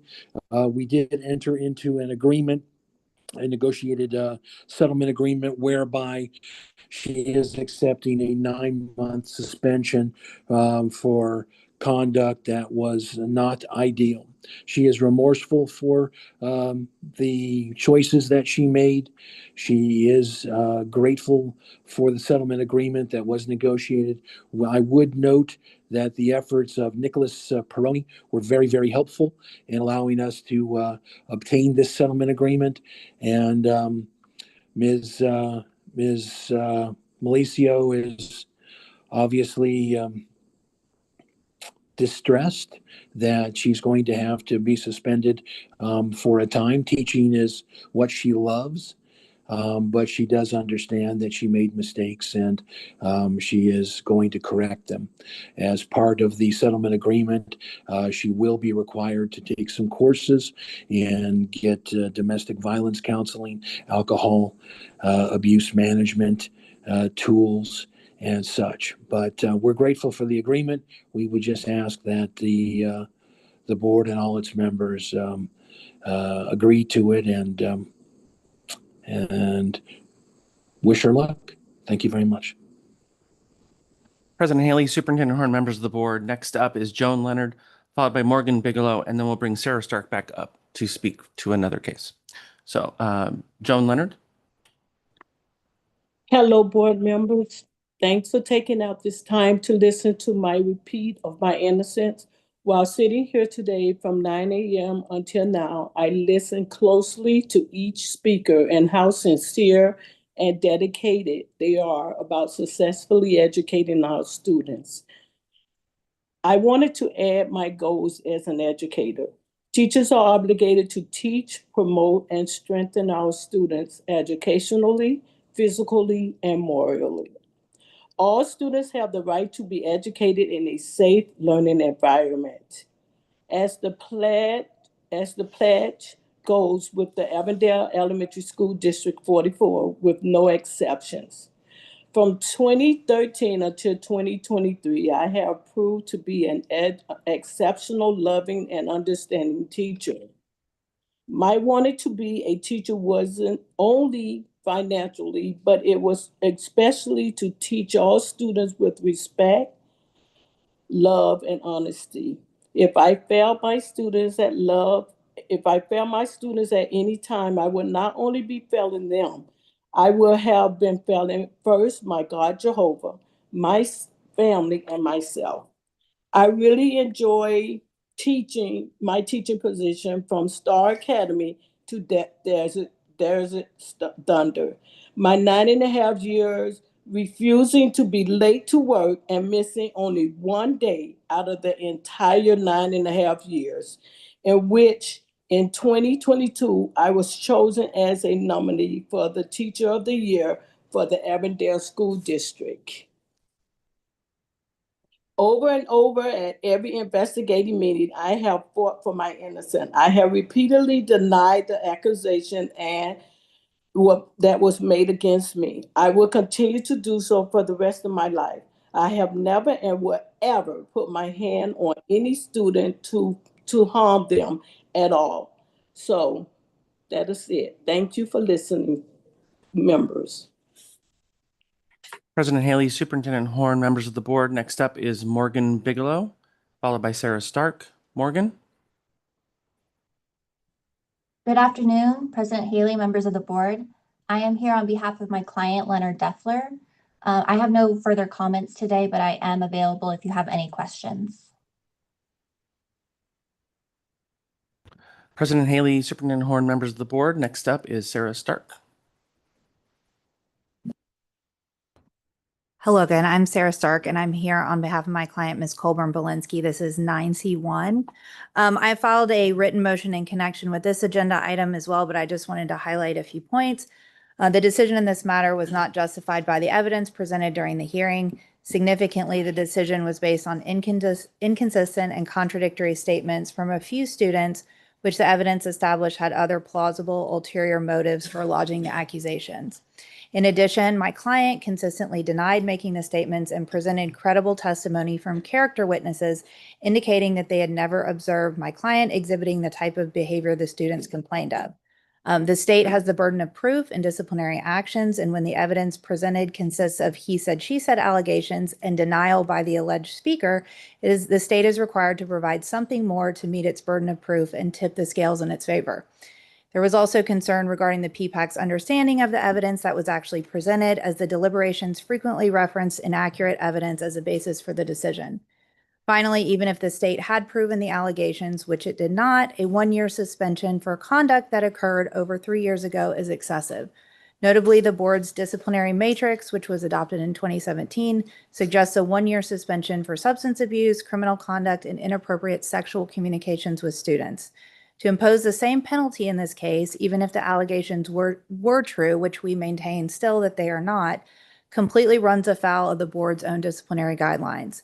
We are therefore asking the board to review its decision and accepting the PPAC's recommendation and imposing a 1-year period of suspension on my client's certificate. My client has already completed the NASDAQ course that was ordered, so we have no issue with that part of the board's order. Thank you. President Haley, Superintendent Horn, members of the board, that concludes this call to the public. Great. Thank you so much. So with that, we'll now move to item 9. Is there an item or items from the consent agenda that a board member would like to pull and discuss? Dr. Clay? President Haley, I'd like to recuse myself from the whole vote. Thank you very much. Any other members with questions? Nope. So with that, Dr. Clay will be recusing herself from this vote. And so with that, I would like to request a vote or a motion and vote on the full list. And that will be 9A1 through 25, 9B1 through 8, and 9C1 through 3. Do I have a motion? So moved. Second. All in favor say aye. Aye. Any opposed? Seeing that there are none, the motion carries. So with that, now we'll move to item 10, Executive Director Ross. President Haley, Superintendent Horn, members of the board, we will see you soon. The board retreat is tomorrow in this same space where we have a series of some presentations lined up. We're very excited about some board business to address. On most important news, I'm bearing the lead. We have lunch today and tomorrow provided by Helios. So big thank you to those folks. And yeah, that concludes item 10. Great. Thank you so much. This meeting adjourns at 12:34 p.m. Thank you.